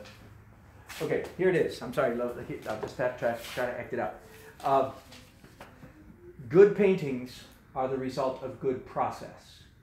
Again, I'm talking about this fork in the road. Bad paintings are the product of bad process. Control freak, detail, control, which is where most people live. In fact, most people are convinced if they could just be more in control of their pencil and their brush and their paint and their canvas, if they could just be more controlled, their painting would be better. What they really mean is they could be more controlled, their paintings would be more realistic, more like a photograph. But guess what? We have photographs, we have cameras already, so your job's taken. You can never match a camera. So that is not good painting. Good painting is a result of good process. And every good painter has processes, steps that they go through. Mine are quite distinct. What, like the handout that I gave you, if you look, you're going, oh yeah, that's exactly what we're doing. What's on that handout? Step 1, 2, 3, 4, 5, 6, and so on. But let me describe the process. I have a word picture for it. A good painting process is like a good dance. And by dance, I don't mean like mosh pit. I mean the kind of dance like that a choreographer does. A good dance has all different kinds of moves, and I'm not a good dancer, but, and I don't even mean a waltz necessarily, unless it's a choreograph. Like, let's say it's like, okay, I'm talking like Fred Astaire and Ginger Rogers. Good dance, all choreographed. They know exactly what they're going to do. And it's got this kind of movement and that kind of movement and this step and that step and this step and that step and this. That's a good dance. A bad dance is what I do. You know, when my wife and I dance, it's like this. And who the heck cares? It's, you know, that's good enough for us. But it's not good dancing. Good dance is you do this, then you do that, then you do this and that. And then this, and guess what? That, right? No, you know, all the stuff that good dancers do, right? So that's my word picture. Here's in painting, the dance is you do, I'll call them steps. You do like steps of dancing. You do large steps and small steps, large steps and small steps. You do light steps and dark steps, and you do literal steps and expressive or artistic steps. I'll give you those again. So the dance has 3 couplets: large and small, light and dark. And each starts with an L. Large and small, light and dark, literal and artsy. So what that literally means is when you're painting, you'll make some large marks. Then the next step will be small marks. You'll do some light marks. Then the next step will be dark marks. And you do some literal marks, like stepping toward making the picture of what it's supposed to be a picture of. But then you'll do art marks or expressive marks. I don't like expressive because too many people in our culture think art's about self-expression, which is a crock. But in my humble opinion. So if you add all those 6 things Yeah. to every page, you're saying it should be in every page, large and small. Yeah. Yeah. And we've I already like done that. all of those today. We've done. Yeah. We start out with large. Yeah. And then we did another large. We did 2 larges in a row. But then if we did 3, 4, 5 in a row, we go, that's probably not a good dance. That's like mosh pit dancing. Same thing over and over and over and over. So we switched. We did our small brushes. We did small things. So that's small things. Those lines. And then we did 3 dark in a row. Big dark, skinny dark. So then the 4th step was light. So yeah. So if you want to know, if you like, so we could ask yourself, so what do we do next? We've done large, dark, small, dark, and light. So the last thing we did was large and light. So the options in front of us right now are, and large, light, and literal. Because we try to put the white kind of where those images go. So the next step would be dark again, because we just did light. So dark, and either dark and small or dark and large. Either one would be a good next step.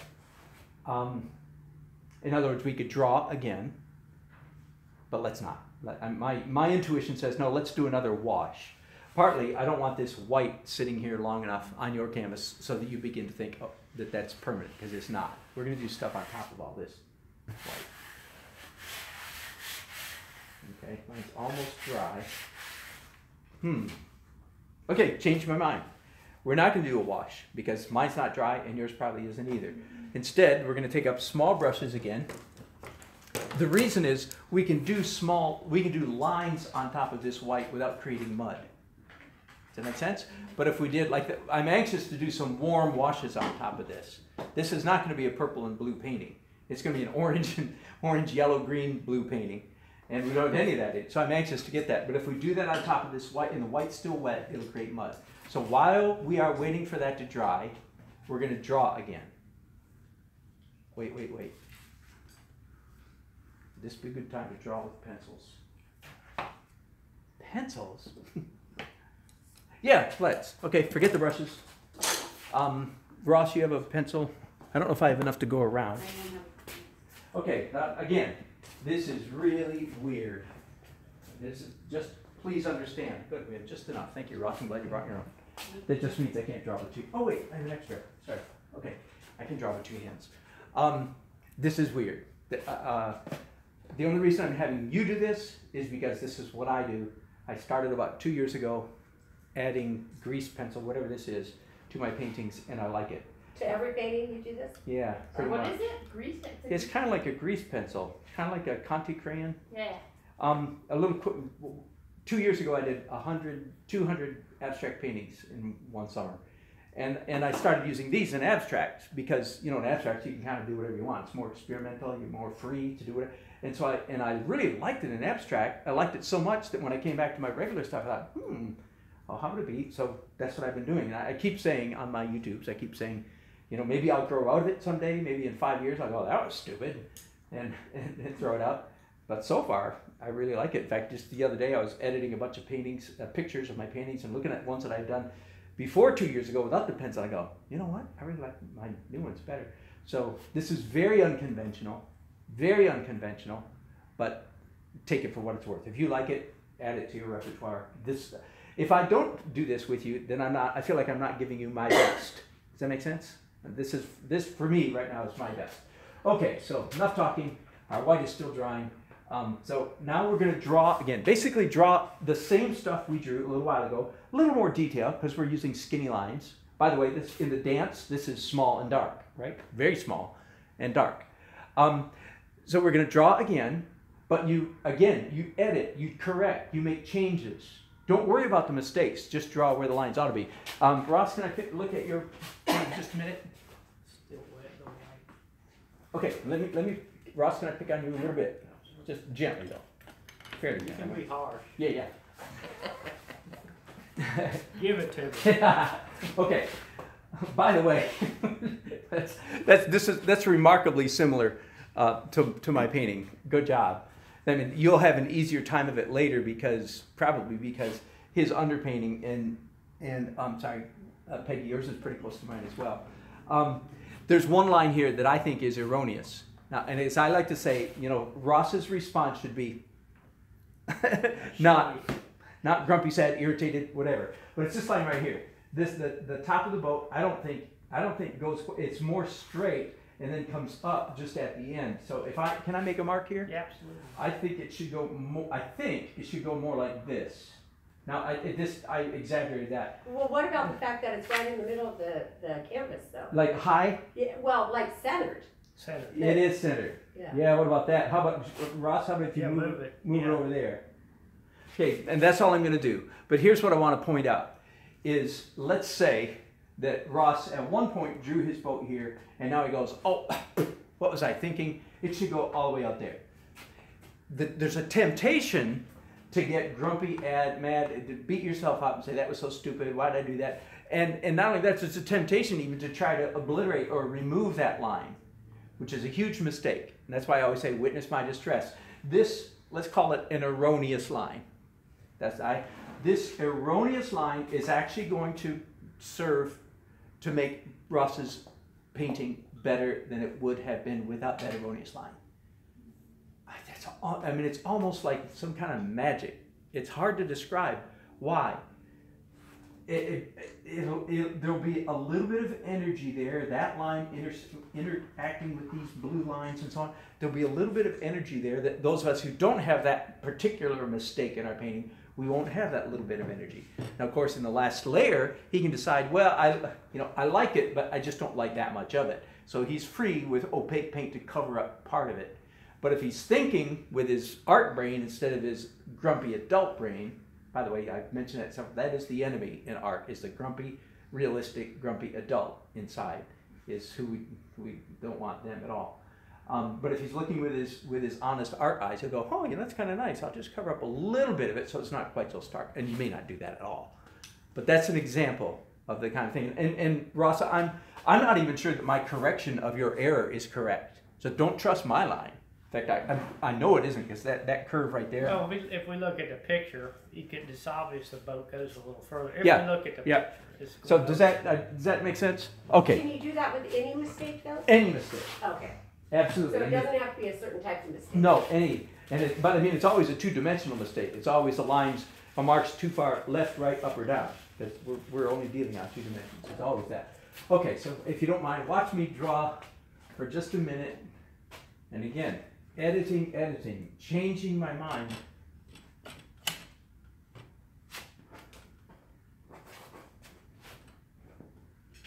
Golly. That's what you should be saying. What in the heck was that? Right? I'll try to describe it this way. I try to give my hands permission to have little seizures without my permission. Let me say it again.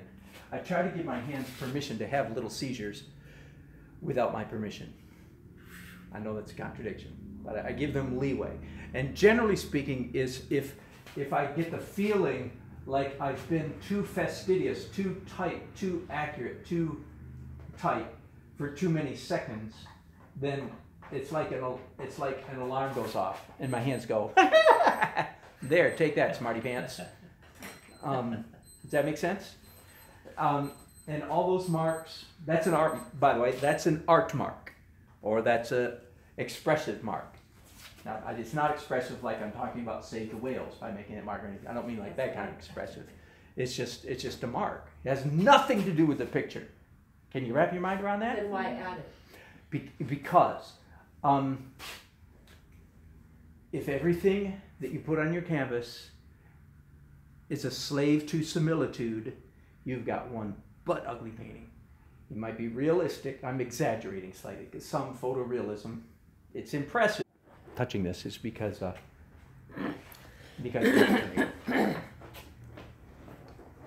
and if I don't forget, we need to take a break this afternoon. Potty break, drink break, snack break, foot break, whatever. And if I forget, please remind me at some point.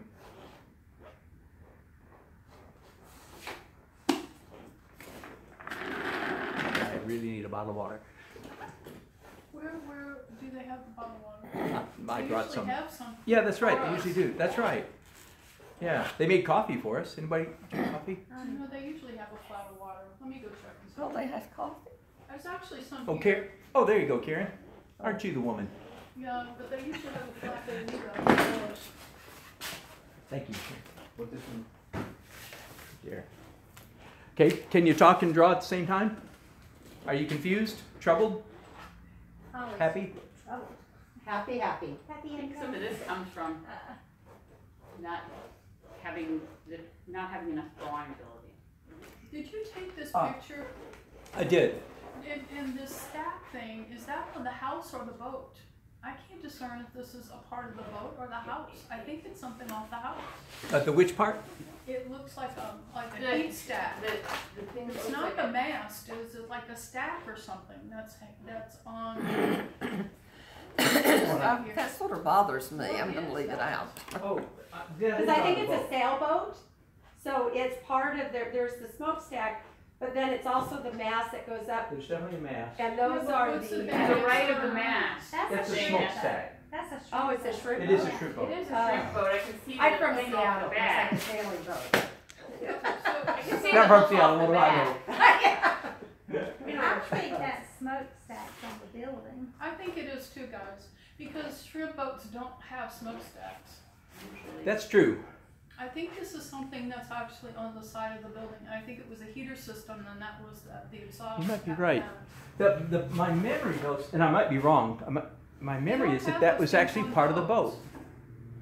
Really? Well, if it's a It's not a shrimp boat's got a stack, motor, I it's not, guess. yeah, but even if they did, take a look. You're right. I mean, it doesn't look like No, anything. It almost looks like they got a bucket covering the top of it. Yeah. exactly, so something you can Yeah. get in the inside of it. I just don't think it's that far. Doesn't matter, of course. You know, it doesn't matter. I like the shape, personally. I don't. Yeah. Okay. Good for you. Take it out. No, that's doesn't it. belong That is there. that is the do you have a boat? Are you a boat person? Yes. Yeah. Not So- a boat person, I so grew up on Lake Pontchartrain in New Orleans my entire life. My So you know grandfather's shrimp an boats. oysterman and shrimper and fisherman. That's She knows Portsmouth railroad. Paradise, I'm telling That's a you. great example. This Karen. doesn't belong on this boat. You know too much. That's hilarious. I love it. Yeah, so that's a great example. Those are the mistakes, quote unquote, you can get away with. You know, editing, moving things, removing things. Okay, then you want us just to go wild and have fun. Yes, I do want you to go wild and have fun. Sorry, try to get closer. Yay! Good job. And this, it must have been, I'm thinking, a light pole that was actually captured in the shadow, because this is now following the mast. Do you see the one that's running actually at the bottom of the entire picture? Yeah, that shadow? Yes, was Yeah, it a that's light pole? That yes, it must be telephone pole or something Okay, like so it that. doesn't belong there either. No. Okay. Right. I mean, it's certainly not related to the boat. The sun's No. the light's coming the wrong way.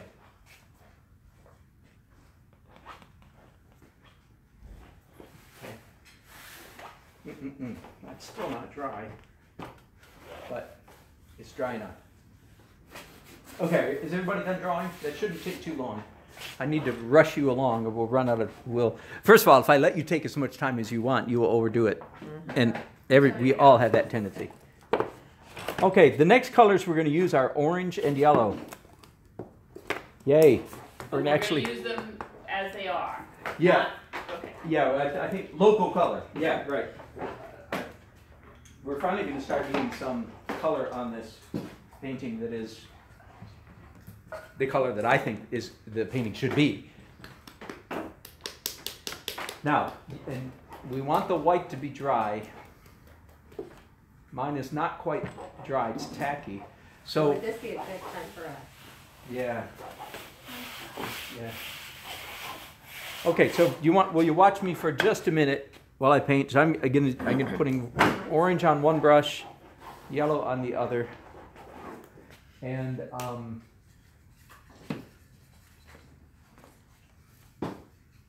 quite a bit of water. He's using a lot of water. Yes, I'm using quite a bit of water Are this you time. following your original lines? I am sort of. Isn't that amazing? Sort of. Is that seems surprising? It does sort of.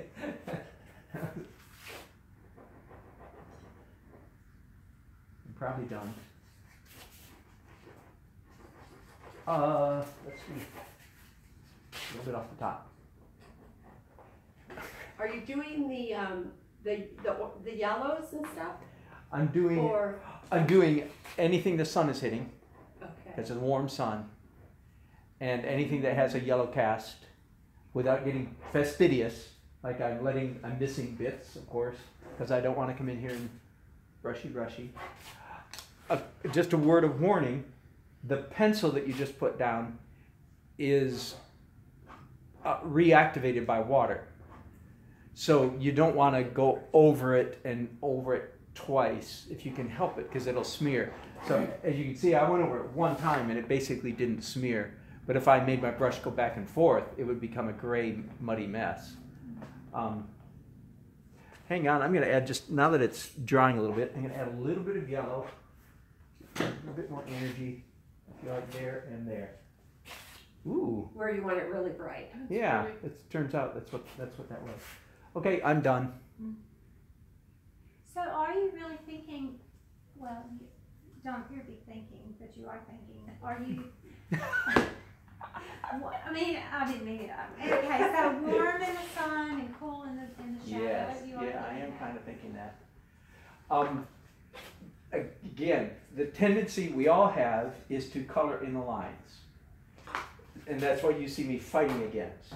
Everything you see me doing is I'm an ex-tidy becoming a Lucy. I'm a realist learning, that's realism is not good painting, this is good painting. With texture, energy, brush strokes, play of light, and so on and so on and so forth. So I'm being careful not to be too careful. Like I'm thinking, okay, I want light hitting the front of the boat, but I don't carefully go, and this is what I don't want you doing, front of the boat. You just go in the Right over general. the white. Yeah, right over. Yeah. Right over the That's, and I want that to really sink in. The white we did a while ago was not going to stay white. Right. That was a preliminary white.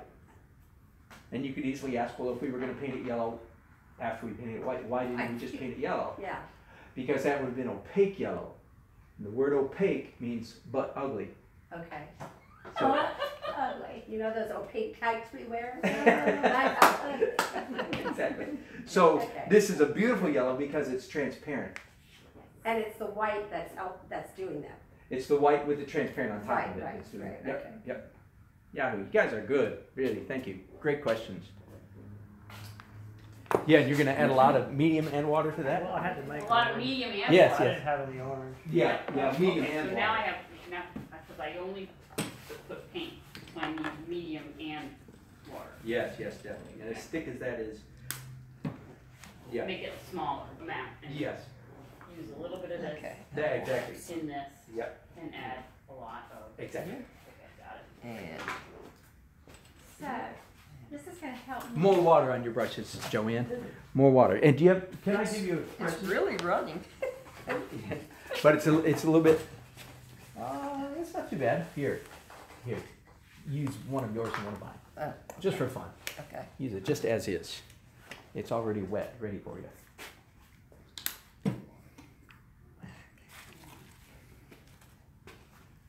How are y'all doing? Hi. Good. Yeah. So, I think this is I'll gonna use you help just as a me good with, example in a minute. with my oil, because I use a hairdryer on it with solvent. Yeah, And do this. yeah, yeah, to get it dry faster. Yeah, that's a little bit tight. Can you mess that up? Yeah, How? yeah, no, I was just looking at that. Dip this in water Okay. and then just run it across it like that or something. Towards that way? Yeah, Okay. but not not with control, just with energy. More? Then do another one a different direction, so you don't repeat the same stroke twice. You can do this. Oh my gosh. You can do this. Yeah. Yeah. You have more water. More water. More water, Yeah, more water. So it's more transparent. Yeah, that's good and transparent. I have used acrylics before, but I Now, always if use I a may, lot of medium, next time. and I've never Don't really add something done into a lot it. of, You a lot went of water 1, with it. 2, 3. But this is Yeah, it. just go 1. Gotcha. Yep. I knew when I did it. I could Yeah, do it good, when good, I was good. doing it. Yeah, good for you. Oh, that old learning curve thing. I know, Learning curves hurt, don't they? they do. Yeah. Good, good, good. You all should be almost finished with this layer. Almost. Is that better? It's all Can you good. look at this? Yes. Sorry, should I? Yeah, you could do some more. It's lovely. Be careful about this Do you want me to take it thing. out? Yeah, take it all up to the edge. Okay. So do I need to put more Yeah, water? good. Or Anybody more want Yes, rag? more water. More water, more Yeah. rag, Anybody hungry? More water. more water just, okay. Yep. Yeah, so you don't need it. Take some wet brush and make some of these orange pieces touch each other more because they're a little bit They're too disparate. speckly. Yep. Yeah. Yeah. Good, good, good, good. I know it's like, I don't see what's good about it. I'll show you in a minute. Well, it's hard to do it. Excellent, excellent. So they were too Excellent. far apart. Beautiful. So I presume you've heard me talk about this. I'm going to pick up about the people's I'm paintings. trying to be as loose and sloppy as I can be. Good for you, John. Good for you. Do this. You've got a boundary around. Make sure, take a wet brush. Make sure some of this yellow goes off the edge of the canvas in each direction. It was a mistake. This is awesome to watch. Oh, 'cause Okay. I love weddings live and We're going to take a real short break while I talk about y'all's paintings for just a minute. So, I want to tell you why I love this technique. And all of your paintings have this on them, so I could talk about all of you.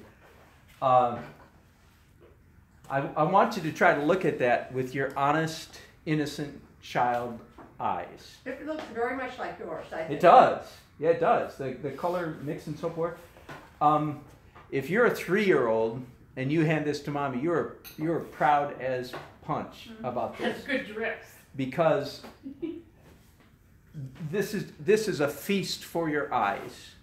And as I like to say, and at this stage in all of my paintings, you can't make this stuff up. Like you couldn't paint a painting like this. I mean, it would take 10 years with a one-haired brush, you know, painting To copy it. to copy it, to produce this effect. And yet you produced it by the process that we use. You produced it in a matter of minutes.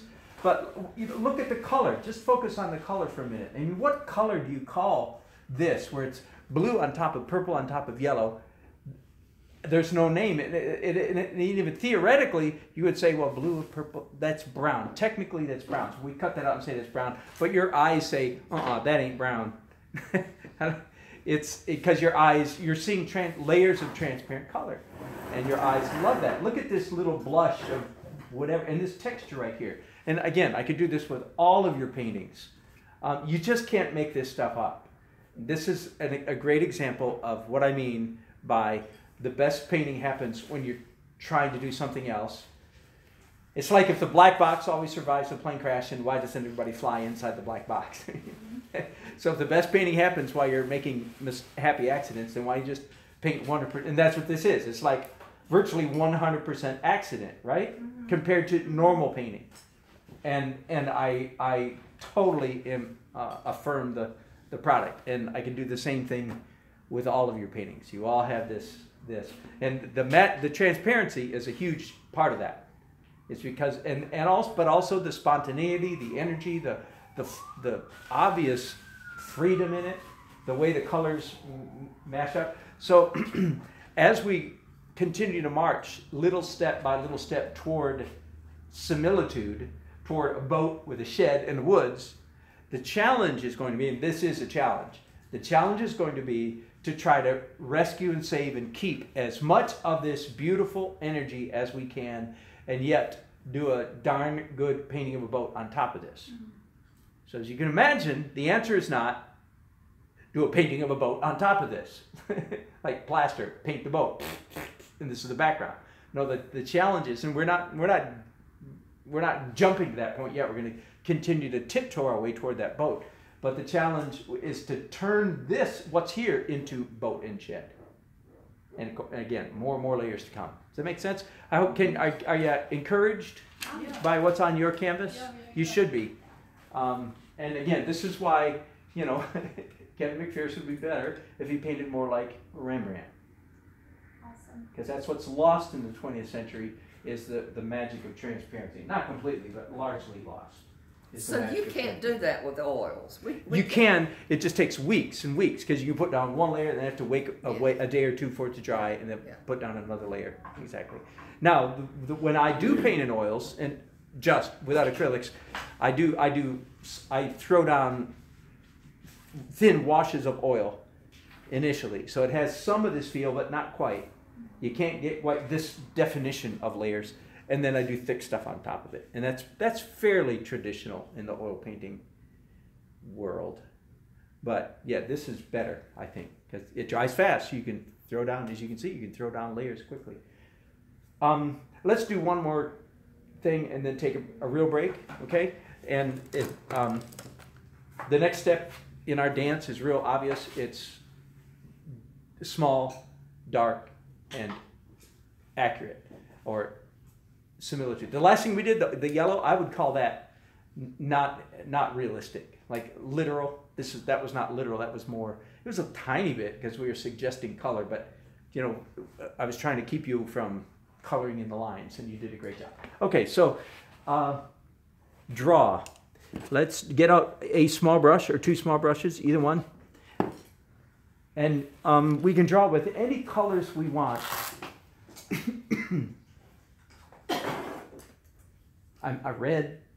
We've already done purple, so I don't want to repeat. We could draw in red. You know what? That's a little bit more daring. Let's do it. Let's be very fallish. It is kind of. My second choice was blue, and of course you can do it in brown, but brown is not that exciting. Okay, do you mind watching me for just a minute while I'll draw? So again, here we are, we're drawing, how many times we drew with brushes, then we drew with pencils. We've drawn twice. This is the third time. And once again, you don't believe or put your weight down on any of the earlier drawings.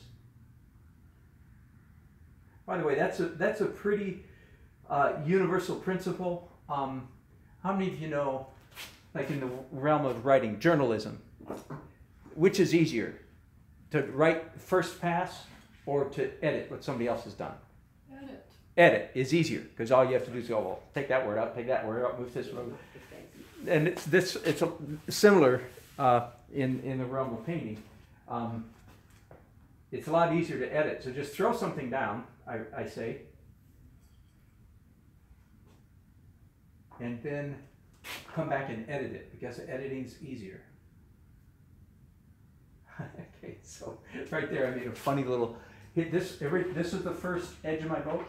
This is my pencil, and I felt like the pencil was in pretty much exactly the right spot, but simply because I don't want to put a line right on top of a line. I intentionally, so the red line might be wrong, but I don't want to. It was an opportunity to create interest instead of create boring. So I give you permission to do that same kind of thing. Now, is the bottom of my boat in the right place? No, it isn't back here. I think it's supposed to be higher, don't you? Mhm. And then I haven't really even indicated yet that red, what's that called? What's the name of that line? Water line. The water. Water line? What is it? The bottom of the boat. It's exactly. Score. Yeah, exactly.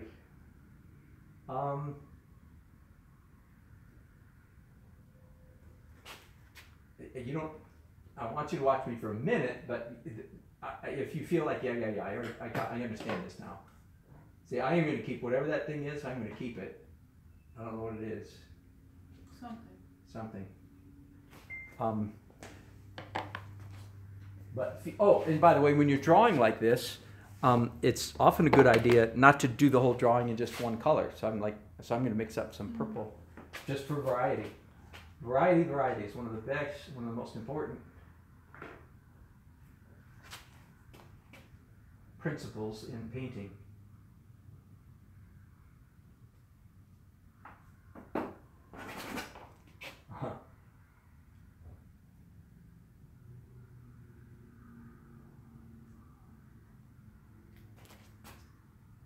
When did you put those little dark windows in? Did you just do that? I just did it just Yeah. now. Yeah. You took a liberty thing. That's right. Absolutely. Yep. That's not in your picture. Right. You know, when I do a painting, I always paint from 2 or 3 different pictures. Yeah. Good. And That helps you from. Yeah, take Helps what I keep like you- out of each one. Yeah. Is that the dark shadow you're doing underneath? Yeah. Yeah. Okay. I think it is.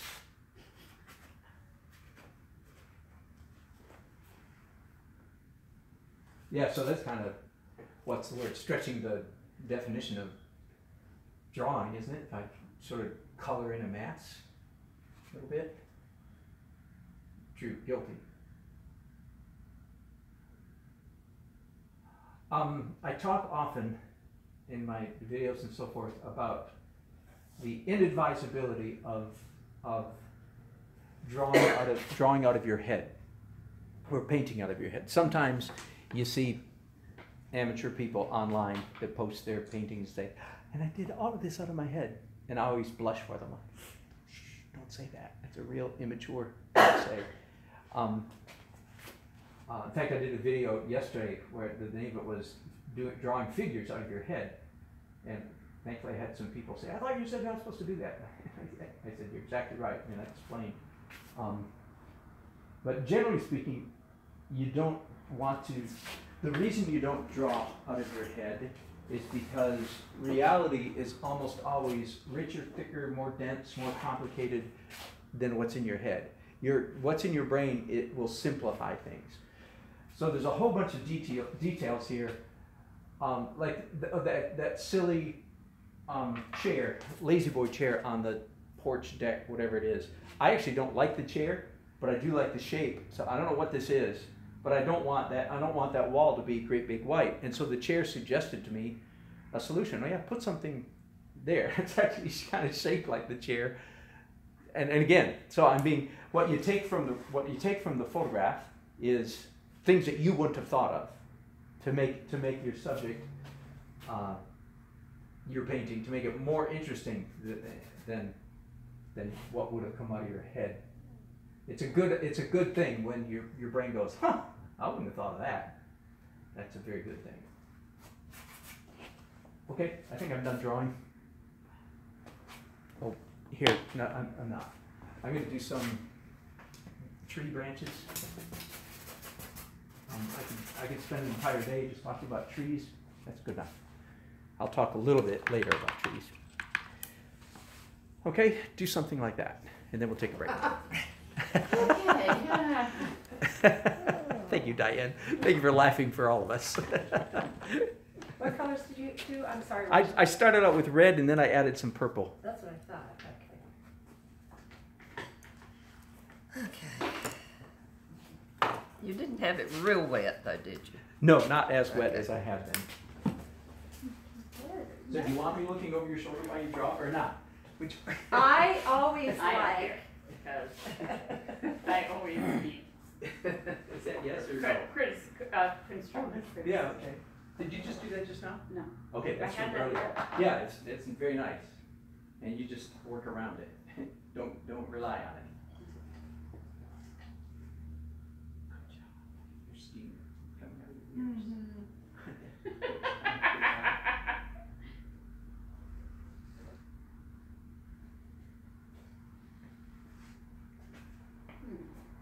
Oh, your red is too red. I don't have Make- another one. Is that what you're Yeah, that's what I'm using. I'm Is that- trying to mix it right here. Yeah, oh no, it's because you mix yellow with it.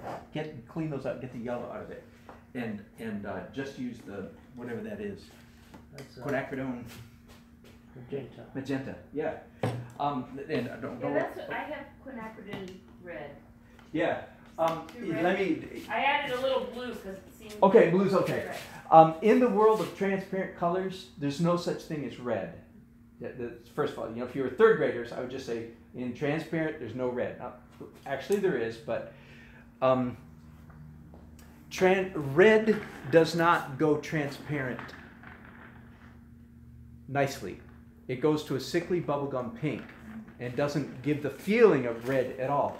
Have you ever noticed that in 4-color printing process, the 4 colors are CMYK and the M stands for magenta. And magenta is that strange purplish pink red. Lovely red. It is, yeah. That goes transparent nicely. In other words, when it goes transparent, it still looks like magenta. Red, when it goes transparent, doesn't look like red. It looks like washed out, sickly bubblegum pink. It's not, it doesn't work. That's why they don't use red in 4-color printing process. They use magenta. And if they want red, fire engine red, you add yellow to it. Okay, so what blue do they use? Because I use cyan. Cyan, which is very close to our phthalo blue. Yeah. So, and Ross, the reason I mention that is that the red you were using wasn't transparent. It was too opaque. So it definitely looked red. Mm-hmm. But if you had made it transparent, it would have done that ugly pink thing. Just, yeah, strange. Why doesn't red go transparent? I don't know. I need a physics professor to explain that. I know by experience. One of my early muses, models, heroes was Maxfield Parrish. Anybody ever heard of Maxfield Parrish? He was sort of like the Norman Rockwell of one generation earlier than Norman. Studied in Italy in the late 19th century and did a whole bunch of magazine covers. He was brilliant. And he did all his paintings in 3 layers of color. That's all. He did blue, red, yellow, done. Wow. And so I did that for a number of years. And he's the first one I learned that from, that in the world of transparent, you don't use red. You use magenta, quinacridone, and any number of different names. But it's this pinkish, like what you have in my buckets there. So I watched this thing. I went to see that Michelangelo's drawings thing in New York. Yeah. And I was watching just some stuff off the net. And Jasper Johns used pencils. Yeah. And left pieces of the pen. Like there are pieces of the pencil. Like I was watching this thing, and the guy was showing. He was like, "Yeah, you put on all these layers, and then you'd have to find these random pieces of pencil." That just reminded me. Sometimes I think I'm out painting en plein air a lot, and the bugs land in the paint and leaves land in the paint. So if they ever analyze my paintings, they say, "Yeah, you did it outside. Here's proof. You still have a You don't bug have to worry about the carcass in the in the paint." bristles getting stuck in bugs.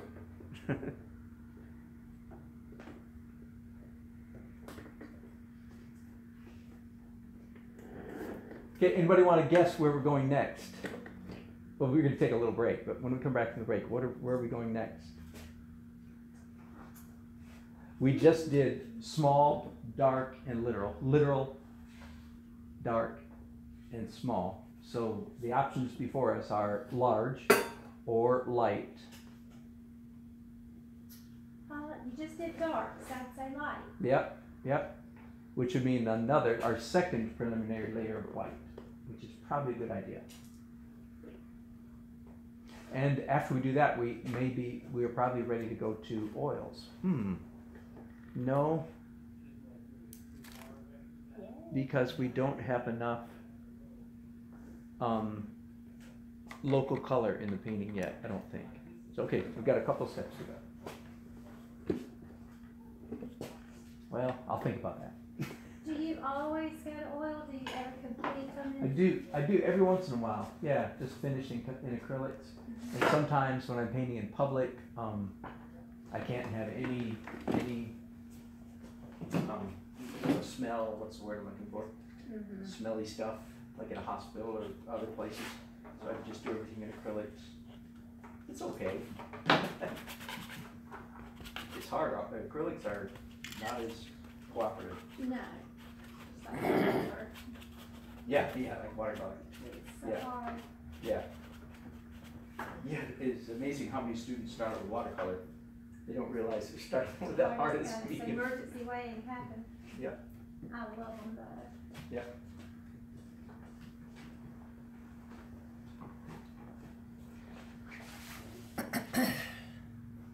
Yeah. Now, sometimes, if you get them on, this would probably already dry. Oh, no, it's not. You saw me do it, but I didn't say anything about it. It scratches variety to the stroke. You can scratch. It's always legal to scratch. Is it almost like when you don't want hard lines? Yes. Yes. Oh, okay.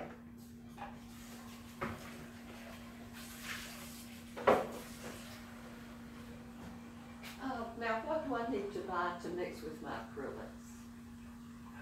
The medium? Yes. Yeah. There's several options. What Yeah. he told me. This is what he wrote in the thing. My favorite is GAC 100. It's a little bit more expensive. There's some cheaper stuff. Liquitex gloss medium varnish. That's what I used in the past. Yeah. Do you think this? And it's good. I'm a beginner, so I can't. The GAC I think tries just a tiny bit more perfectly transparent and a little bit harder. Yeah. So that's, What do they have several different things out they here? do. Yeah. I need to go get some, and then I'll have it. Okay. Try this Should we one. take a break for a little while? Please. Please.